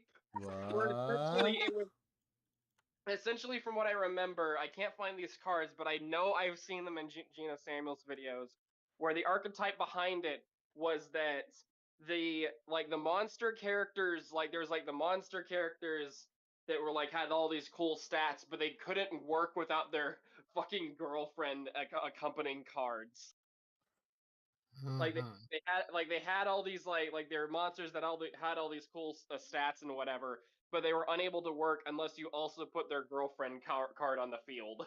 That is. That is. You know what the funny thing is? I need my boyfriend-free girl, or else I'll never win this fight. I'll never win with a What's funny- boyfriend-free card. You know what's funny? There is an actual card archetype that isn't too far off from the gimmick, except it actually like makes sense. It's an archetype called Evil Live Twins, which is one of the more oddball gimmicks of come up with in Yu-Gi-Oh, because it's a range of monsters inspired by, no joke, VTubers, and the backstory. I think I've heard that you talk about this before. Their backstory is that the VTubers are a front for a cat burglary operation, which is That's always fun. yeah, and the way they work is there are two monsters, Leela and Kiskill, and the thing Leela is from Futurama, they my waifu. summon What? each other out essentially, and then you're able to and they sort of bring each other out to activate different effects. So it's not far off, although although in this case it's actually like, sensible. But let me read this. Girlfriend attraction. Special summon one female monster from your hand or deck onto your side of the field. I made a girl. It's just a pod. It's just a pod of greed. It's just a pod of greed. No, it's more like it's an emergency teleport. That's a card that lets you summon your like a monster from your hand or deck to your field. Although E-Telly's only for psychic monsters. I don't think you'd be summoning a lot of waifus with that. Although, then again, my Hime Lulu, she'd be looking kind of fine. I mean, little robot thing. Them tendrils. Oh I wish god. I was Talk about attracted to tendrils? robots, but I'm really, really not. But it. So. I'm trying to think. Yeah. Yeah. Let me know if you find more of them, because I am interested to find out. Hey, And what else does he have? The blue eyes boyfriend-free dragon. Okay, just that sentence alone. Blue Eyes Rage Dragon. Christian Yugioh. Oh my god, it's someone Heterochro- someone found a Reddit. The heterochromia-eyed virgin dragon. The Uh, Virgin Dragon. We have Yeah, and it has it doesn't actually have blue eyes. It has heterochromia lucidium, whatever you call it. we Just like got he does. we got Virgin with Rage. I won't let go. Oh my! Ah, his shirt is ripped open. Why, we get- Julie?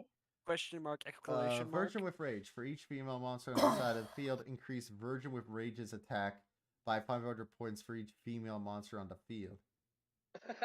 That's a weak effect. That is pathetic.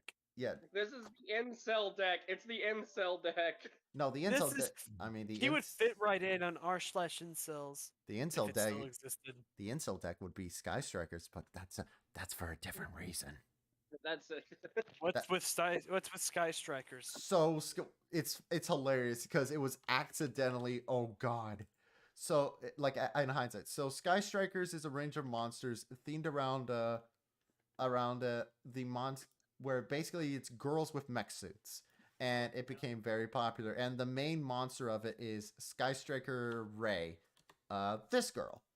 And the thing is, she became very popular, and you saw all sorts of interesting art of her, all sorts of mod mats and the like. To be honest, I would have assumed that she was just a regular character and not a card monster. Yeah. So all well thing. The thing is, a couple of years ago, Konami, in a surprising move, they made a manga based on the lore of Sky Strikers, which is like the first time they ever did so, but makes sense because Sky Strikers was so popular. And I they guess, like in a and- way, they also stand out as their own sort of Ooh. characters, design-wise, rather than Yeah. just monsters. Yeah, but here's the thing. Here's what happened. Incels. They gave out Ray's canonical age as 13. And suddenly fuck.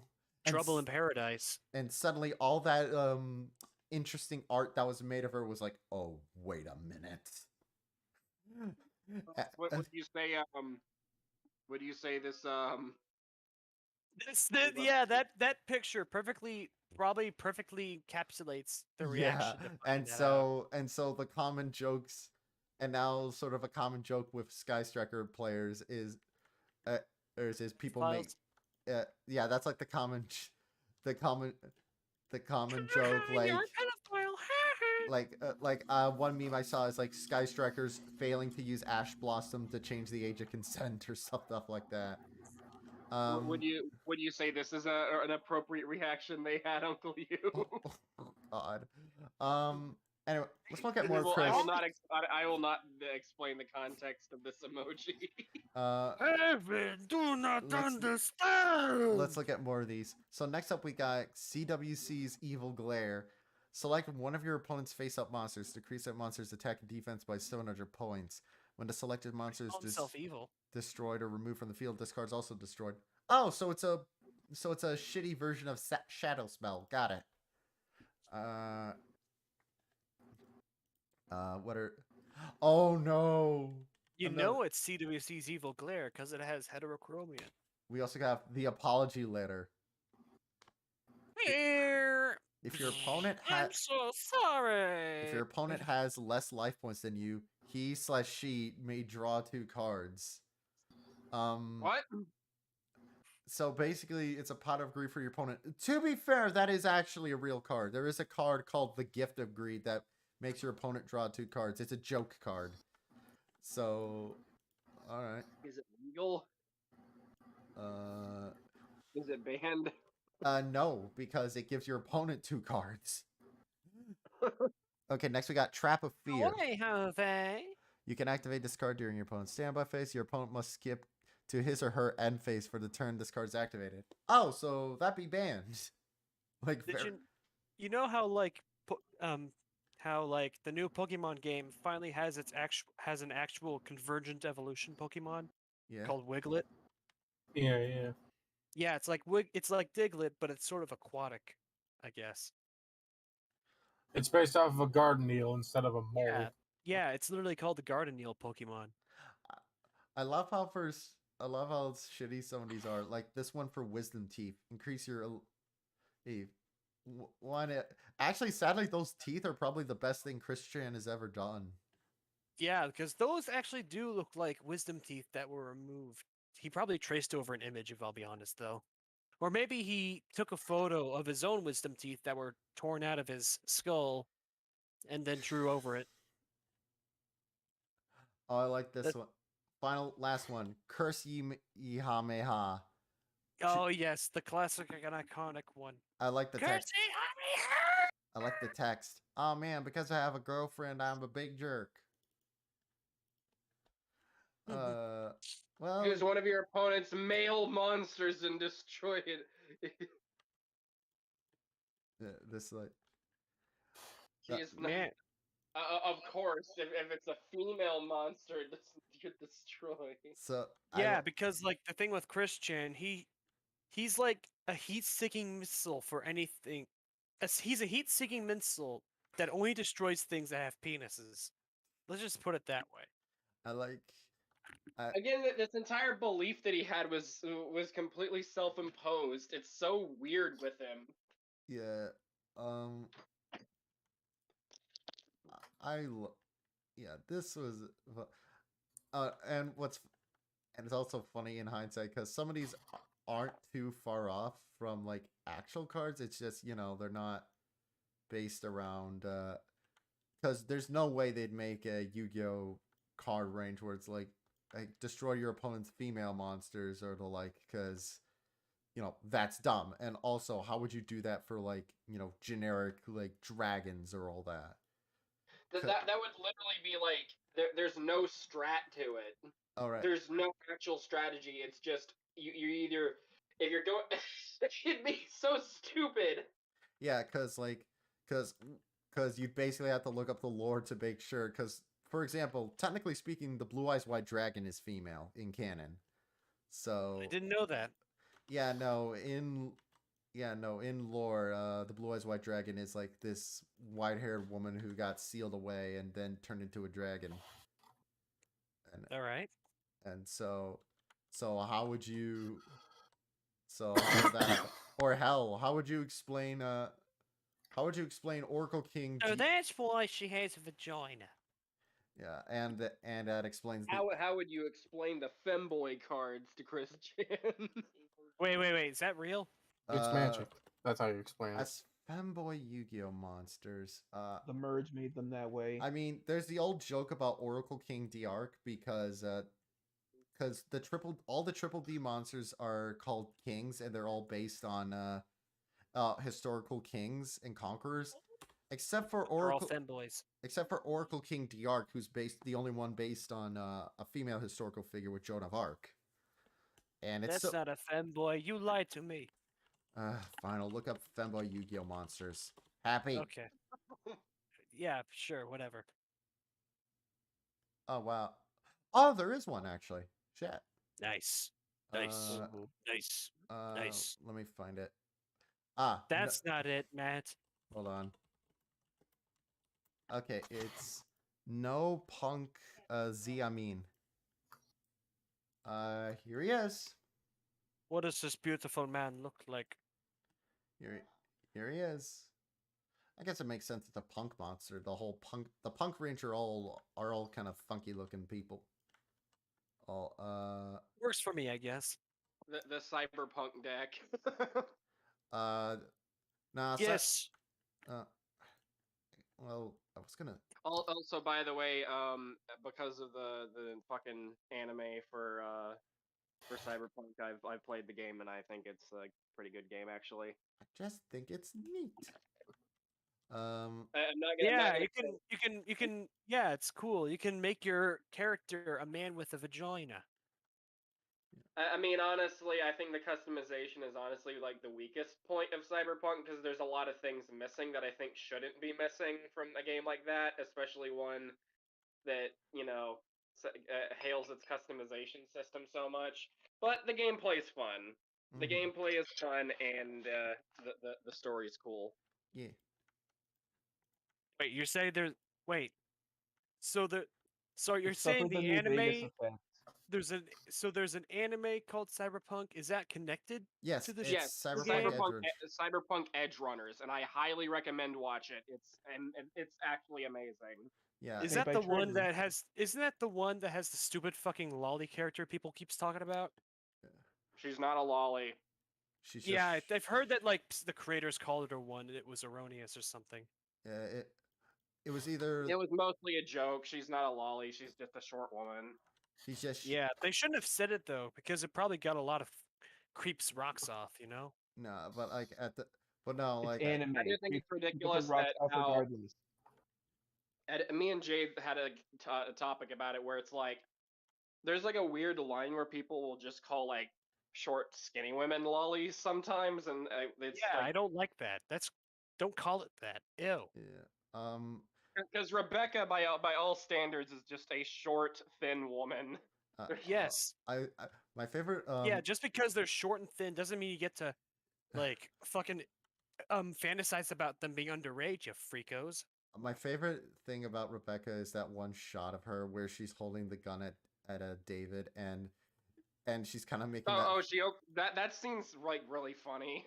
yeah Like but the whole time so like David's like going to her apartment to meet her brother because he like ordered something, and he opens the door and she's pointing a gun at his head, and the entire scene she just has a gun pointed at his head and isn't like threatening him or anything. It's just like the scene's going on and she just still has it pointed at his head. yeah Why does that pitcher plant frog have a Grover lip? yeah. No, but my favorite thing is the face Rebecca makes. It's just so it's like Studio Trigger always have Studio Trigger is some of the best character animators in Japan. They're going They're really channeling a lot of Kill la Kill into that expression. yeah.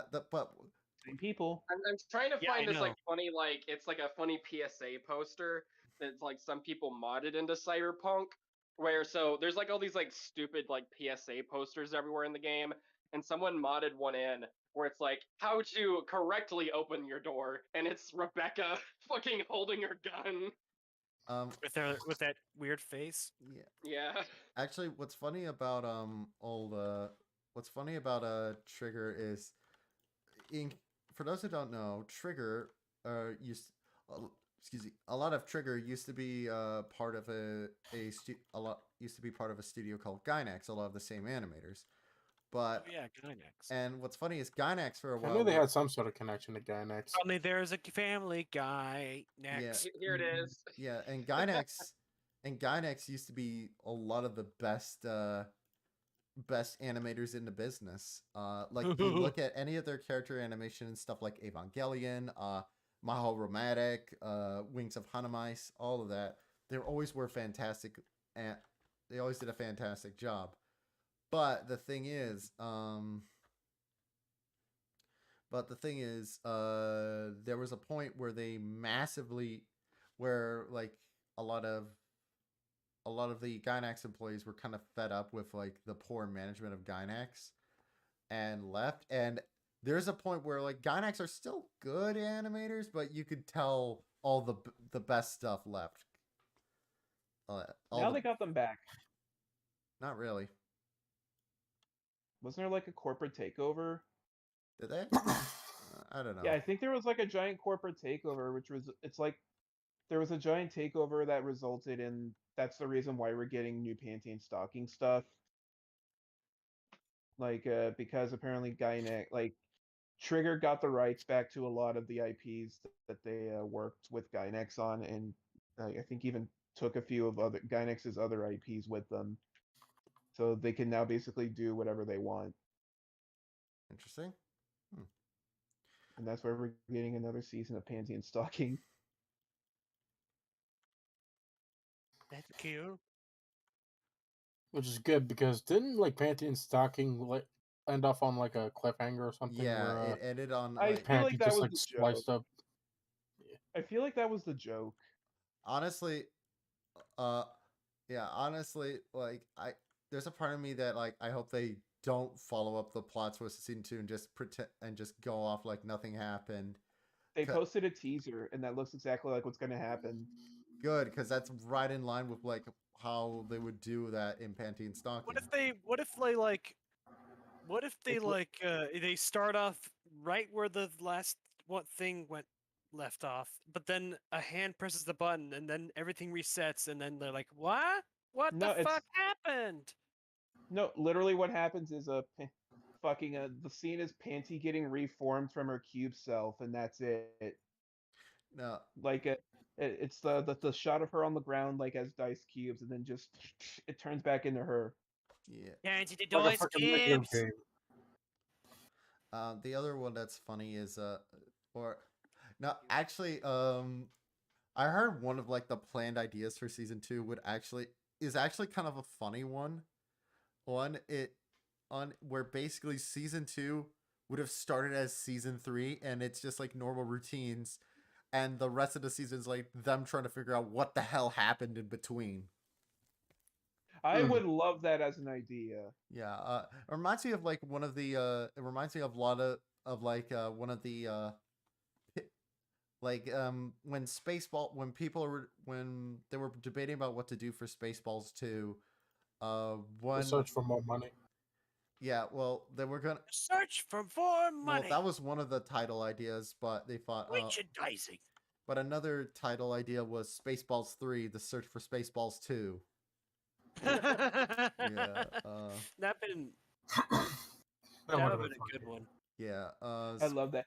It's, The search that's for like more how money. remember what that's like how a Goat Simulator did. They said that they were never going to make a Goat Simulator 2, the company, and then they stuck to their word and just made Goat Simulator 3 instead.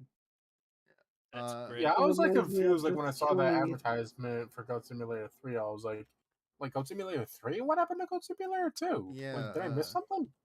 That reminds me of another game I play. It's called Just Kill Me. Just Kill Me. I found out that they have a Just Kill Me 3, but not a Just Kill Me 2. Did they Isn't do the this- same joke with "Just Kill Me"? no, another good one is another good one is with Leisure Suit Larry, and this is probably the most famous one because there's no Leisure Suit Larry 4. This episode. And They just went straight to 5. so there's a Is that the one where you have the sex and you see his little weenie? that's I got a fair number of the games, but what's funny You see his yeah. You see his little weenie. He So flops here's around the thing- between his legs like a little dog weenie. so here's the thing. Here's the thing. So the problem is Leisure Suit Larry 3 ended as unhappy as a note possible for the series. Like the main character's in as happy of a state as he can be. And that was a problem for series creator Al Lowe, who was like, oh shit, my character's happy. What the hell do I do now? And it apparently was like really eating into him about like what he was gonna do. And then an employee asked, "Are you working on Leisure Suit Larry 4?" And Al Lowe, as a joke, said, "No, I'm working on number 5." And then he was like, "Wait, there we go." And he just decided that to have Leisure Suit Larry 5 have it be so like everything's like normal routine, and everything that kind of caused it to be as it is happened in 4, and nobody has any idea what happened in 4. Or so there you go. Beautiful. Fucking Leisure Suit Larry, man. Yeah. Also, by the way, we brought up Mel Brooks earlier. Someone posted this in the like Nostalgia Critics comments for his look at Hotel Transylvania. Apparently, Gendy Tartakovsky was one of the biggest fans of Mel Brooks around, and apparently, Why else would he be? Why else would he have him as Dracula's? well, hold on, hold on, Was he dad? Was he Dracula's dad or hold grandpa? on, good sir. Oh no! Okay, so I'm getting the thing. Gendy Tartakovsky said that like Young Frankenstein, Blazing Saddles, History of the World Part 1, and the producers were his comedic pillars growing up, and said Those are all good picks. Mel Brooks is one of the foundations of comedy. He's been around forever, shaped my comic sensibility, and he's still sharp and witty. So I was very nervous to direct him. But he remembers Thing on your head. he remembers at one point Mel Brooks wanted to hear how he thought he should do one particular line, and Gendy was like, "What was I going to tell Mel Brooks?" But then Mel Brooks is like, "Hey kid, I want you to tell me what to do. Oh, you tell me." His And accent is not that thick. Come on, man. I know. And Gendy gave him advice, and Weird. Mel Brooks absolutely loved it. Like he absolutely loved how Gendy directed him, and apparently that made Gendy really happy. That's That's a nice. good story. Yeah. Yeah. What's it's- that thing on your head? Looks like my grandmother's boobies. What? What do you Can't think? forget- You can't forget that iconic line. Yeah. What do you think Mel What? Brooks plans to do before he dies? Like he's seriously getting up there, isn't he? Mel Brooks is gonna be well. The thing is with Mel Brooks is that he's one of those guys. Mel Brooks doesn't really do a lot of like big projects now. His last movie he directed was in his the last movie he directed was in the early 90s. Keep in mind.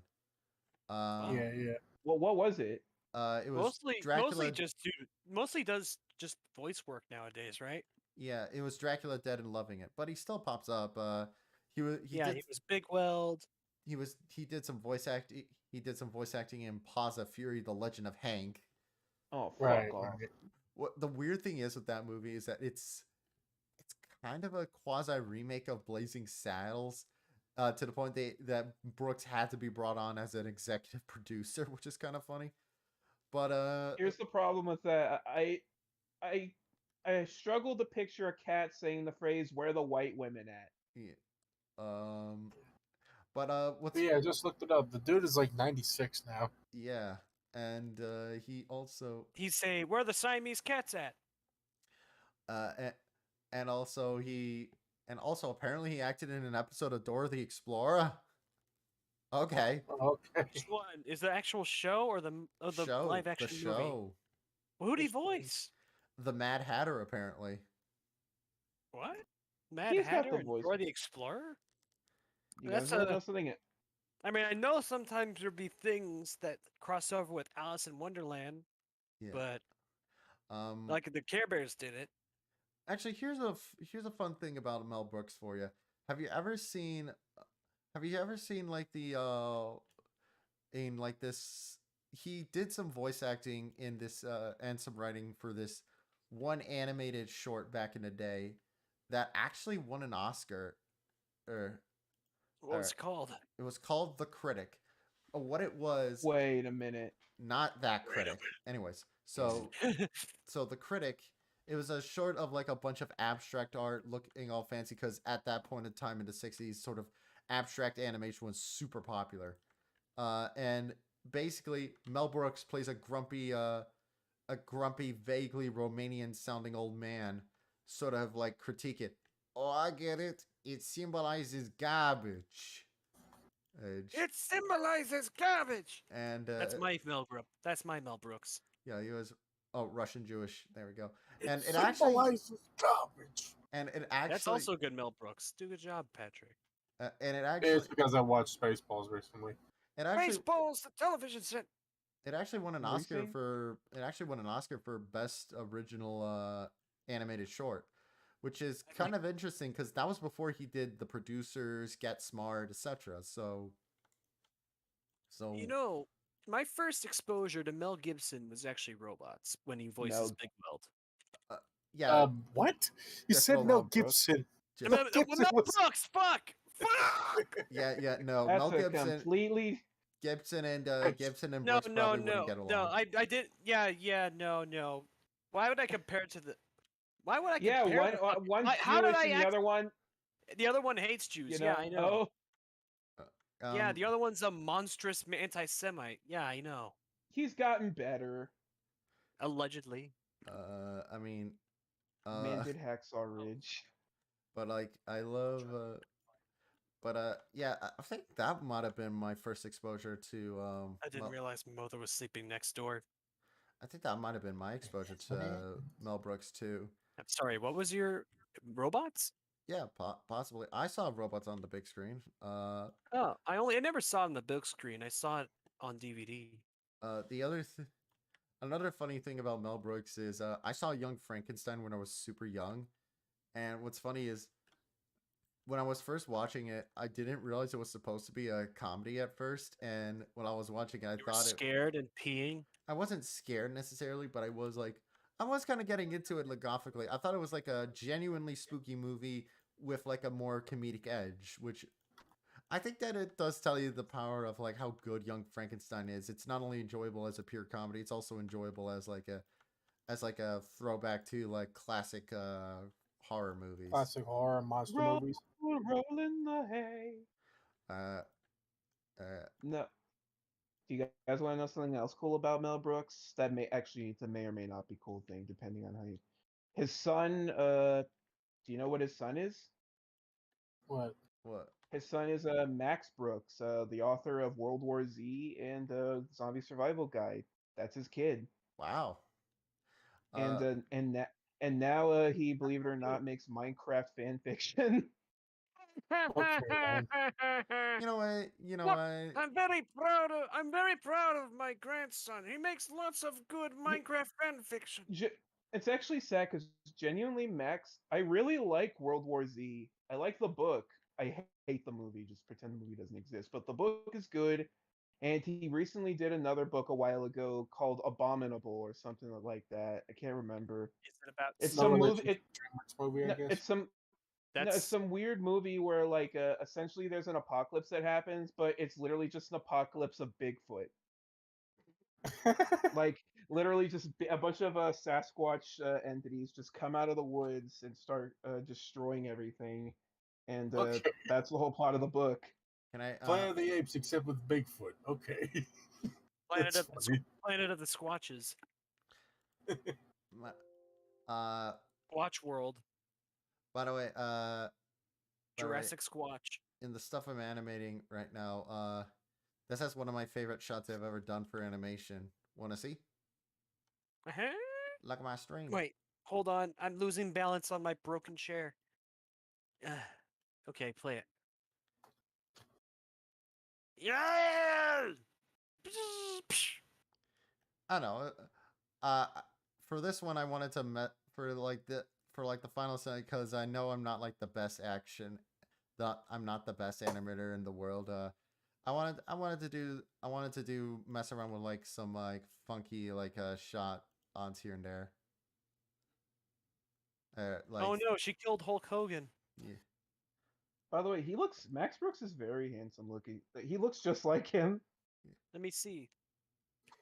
Oh He's yeah, got he that kind of big does. big Yeah, now Uncle smear. why do you have to draw such an offensive caricature of me? Hulk Hogan. Of the Hulk Hogan. No, the other guy, the guy. Oh come on, this guy's got a rat Does not tail. look like you. By the way, which one was the one that was drawn first, like month, maybe even a year or so ago? The one on the right. Yes, very clearly. Like, Okay, no. like He the. looks like an amorphous blob man. I mean, I'm still gonna use that footage just because. Also, hi, Senior Palo. Pretty much, Mhm. yeah. Yeah, You no, should just use one of his stock. You should just use a stock sound effect of his scream when he gets hit by the flame. Oops, he's dead now. Oops, you killed him. Moving on. Also, also this shot. Like, I really like how this shot turned out. But Yeah. And and Okay, this. hey, okay, guys, I was completely wrong. I It's forgot called that- It's called De-Evolution, a first-hand account of the Rainer Sasquatch massacre, which chronicles the story of a small, isolated, technologically dependent city dwellers who get cut off from the rest of the world after a volcanic eruption. And while they're trying to find like resources and like try and get people to notice them, they're also trying to survive attacks by Sasquatches that are coming because they were woken up by the fucking volcano eruption. They were like hibernating for hundreds of years. Yeah, they were like hibernating in this volcano, just like, and it's just like, it's literally a book about Sasquatch. apes don't hibernate. Also, I mean, Crickled Wood. apes don't, but Sasquatch could. But Crick- Sasquatch is an ape. Crickled Wood says That's the PNG. problem. Sasquatch doesn't exist. So who's Crickled- to say that Fair he point. couldn't? You have a point there. You have a point there. What were you saying, you? Crickled Wood in the comments says PNG YouTuber moment. You better believe it. Except I have actual mouth movements. They don't tie into anything I'm saying, but at least they're there. Look at my mouth movements. I'm a puppet. Hey, at least your mouth moves better than Autumn's avatar. Ooh, come on. Whoa. No, that's all right. She's gonna come visit me soon. She's actually, Actually- like in the next few days. She's gonna come to my place. Wait, Actually, she has a VTuber avatar?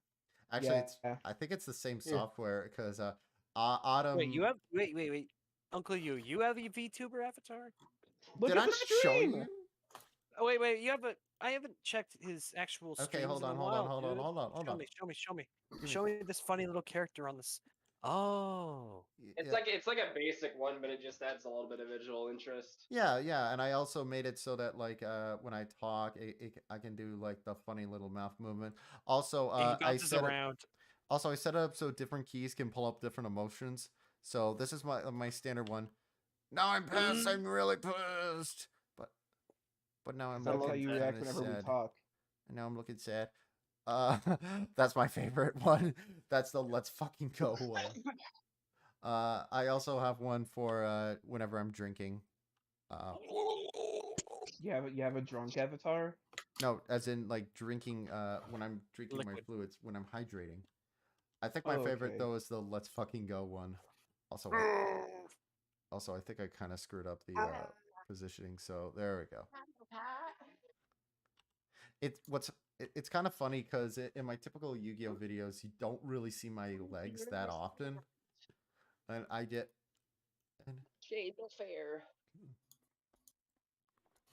in fact, this was. In fact, I kind of actually. What's funny is I recently had to I had to make another version of my Karibo in a weird way, cause I have a friend, Yeah. and we're doing a video, Yeah. and we recorded a video together, and I'm like, okay, I wanna, all right, I'm gonna draw you an avatar. What would you like me to draw? He's like, can you draw me as a Karibo? You know that. And Yeah. so I'll if I will switch over to my screen. Oh God. Sorry, it's just I love the first expression because I also made a new expression for a video I'm working on, and I like that the first expression I open on is me begging for mercy, essentially. Look, That's you whenever you go in front of the Yu-Gi-Oh! Master Duel crowd that's watching you. basically, Khaleesi. actually. Get him. Stepped on. But yeah, so here you go. Oh, This no. is a friend of mine, and I had to draw. I drew a kind of It's a a Green Mario Karibo. Luigi. I said Green Mario. Whatever. Anyways, I was tempted to do That's like literally what Luigi is. I was tempted to do like just a green version, but I was like, no, I'll draw new fur. Although I did recycle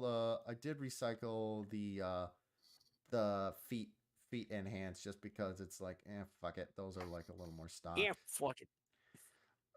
The video I'm about to be editing with this guy in it is like 35 minutes long. Green Mario and the red Luigi. Uh, No. you might actually Mensch might actually like it because the video's basically it's the quest for a legal pot of greed essentially. Oh, me pot of greed. Yeah, because I think everybody in here, even if you don't play Yu-Gi-Oh, has heard of pot of greed. Mm-hmm. Pot of weed. But the thing is, pot of greed is I actually. wish. But the thing is, pot of greed is. Plastic steel. But the thing is, pot of greed is actually banned in the game. Oh, why? Basically, how do I put it? It's a really easy way of giving yourself a +1 card advantage on the first turn. In fact, pot of greed is not like once per turn, meaning if you draw 2 cards and get another pot of greed, you could just keep that train a rolling.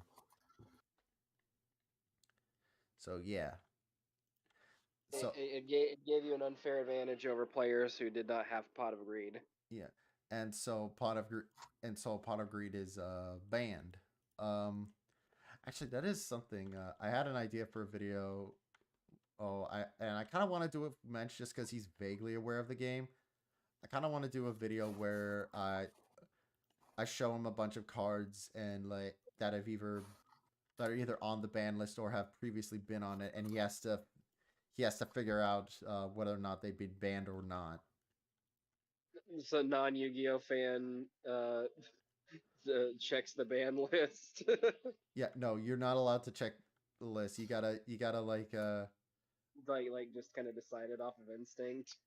yeah, or I'll describe the effect for you and all that, and also like maybe I'll say something like, well, this card was used a lot back in the day, and but like try Yeah. not to give it away because there are some I'd cards. be down. I'd be down for like recording that like as late as tomorrow. All right, sure. Actually, I could stream it live. I could stream it live for people too. It'd be on Monday. It'd be a midday afternoon stream if the or whenever you're available. Is that okay? It wouldn't be a. No, I'm gonna be completely available tomorrow, but I don't know about the rest of the week because I need to make up for that day that I missed. Gotcha. All right, let's do it. I will text you sometime tomorrow. We'll do it. We could stream it and then we could cut it down for an actual video. Yeah, that's my idea. Especially, I'm also gonna.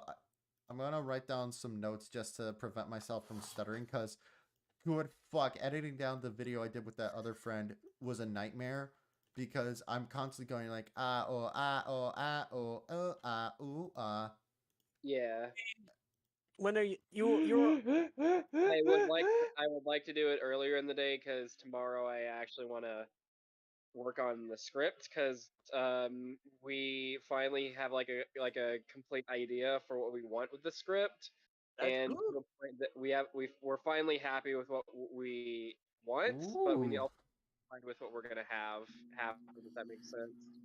What do Awesome. you mean? What do you mean the characters? Which characters you want? Well, that and so. For instance, we need to account for for a few different things. But the TLDR is there's some scenes that we need to have happen, but we need to figure out how they will happen. If that makes sense. Oh yeah. Gotcha. All right. How about sometime after I have lunch tomorrow, we'll do it. Sounds good. Yeah. I'll text you when I'm like first available. Yeah. Speaking of lunch, you guys want to know a weird, really weird obsession I've been falling into weird lately? Sure. What? Spam. Ew, spammy whammies. Yeah, I've been trying to figure out ways to make stuff like that would last. And spam, from what I can tell, has out of all like perishable foods, like our stuff that's canned, has like the longest shelf life. Because from what I've been told, it can stay on your shelf like on in like regular environment any for 2 years, which is that's nice. And I've been That's just making a shit ton of stuff with it because I don't know about you guys, but I kind of like spam. Spam's fine. I've actually been using spam with they do it in Japan, so I'm not committing a crime, but fucking spam sushi is really like Oh, a big thing in Japan actually. So me and Jade have been trying it. How is it? oh no, that's not Japanese, dude. That's Hawaiian. It's called spam musubi. No, they try in Japan. Like they have like big nori. It's the kind of like a whatever not nori nigiri where yeah. where it's just like a slab of fucking spam on top. Yeah, I know. That's called spam musubi. I've made that It's shit. It's really, really nice. Masubi's like Japanese sounding though, dude. Hang on, let me look this up. I'm trying to get this correct. I'm 'Cause only saying I think it's in Japan because there's like a lot of like Japanese YouTubers that Jade watches that specifically do that. Well, I mean, Both Japan. it's a national thing. It could cross over. All I right. mean, both Japan and Hawaii. They're both in the Pacific, so Actually, it's kind of interesting when you get like some weird like food crossovers like that. Apparently, there's a in Louisiana. There's like some noodle dish that's actually like sounds. Also, Hold on. real quick, I want to show you guys something. Sure. So, there's the disc replay near me and Jade, and they were doing a big sale like recently. Guess what their sale was? What? yeah. You buy 3 DVDs and get 6 for free. Ooh. Fucking A, man. Eight fucking plus, yeah, absolutely. However, the catch is only it's this. So you need to get 9 DVDs, but it's only the 6 cheapest ones that are free. So whatever the 3 most expensive ones you'll have to pay for, but the rest of them are free. All right. Anyway, the only thing I was really annoyed with was that it didn't apply to box sets things or for like Yeah, like that's kind of silly. things.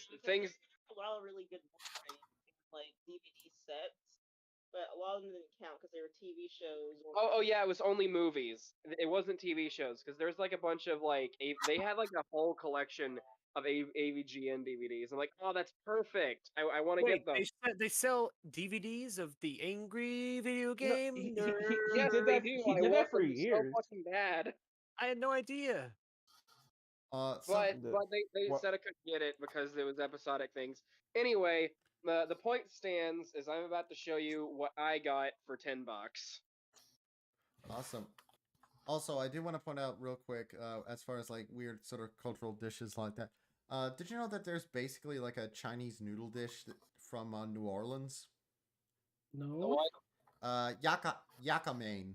It's this. It's a Chinese noodle dish made with Creole spices. It's supposed to be real name. Anyways, let me see what you got. Oh, Alright, so pitch black. I got Pitch Black, Nice. Pong, Cool. Aliens. Awesome. Pong Skull Yeah. Island. Right Yep. there. The new Oh. Hellboy movie, which I have not seen. Okay. Yeah, I've heard that Joker. one's doo-doo stinky. Joker. Joker, Quiet Place, Joker, baby. and The Host. Wow, that's a Oh, really that one's good. That host That's- is really fucking good. That's a really good selection. Like, Host. I gotta. I really wish you were able to get those AVGN DVDs. I really wish I was too, but they said no, that's not a part of the deal. And if I would have bought the AVGN games or AVGN DVDs, it'd have been like fucking $50. yeah, no, those things are hard to find. Because you like brought up the host Angry, earlier, expensive video game nerd. it does make me realize how is it that there's like 3 or 4 different movies called The Host or Host, and out of those movies, the best one happens to be the one about the mutant fish. Or Tadpole. because it's made Nobody by South knows. Koreans. I'm still confused why that movie's called The Host.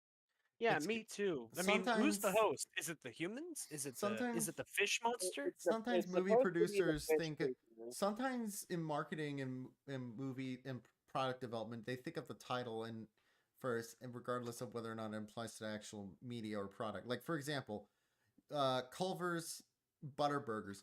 Here's the fun thing: the owner of Culver's came up with the name Butter Burgers first before he had any idea of what the hell a Butter Burger would be. He just thought, oh, that's a funny name. Let's put it together. Hmm. Or there are plenty of other movies that are about that where the title doesn't really relate to what's going in the movie. Like, why is it called Grease? Freddy got fingered.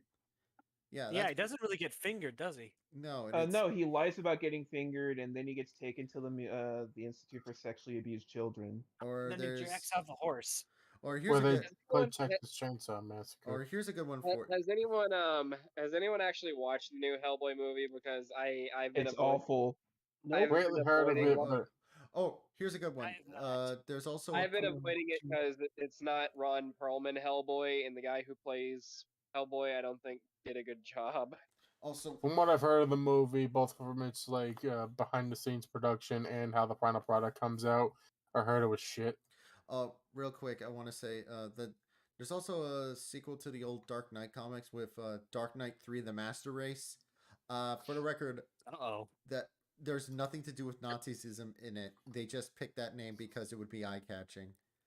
There And it has nothing to do with Mank Thriller. Okay, I know that's good to have an eye-catching title, but if you're gonna do one, actually have it relate to the Yeah. plot.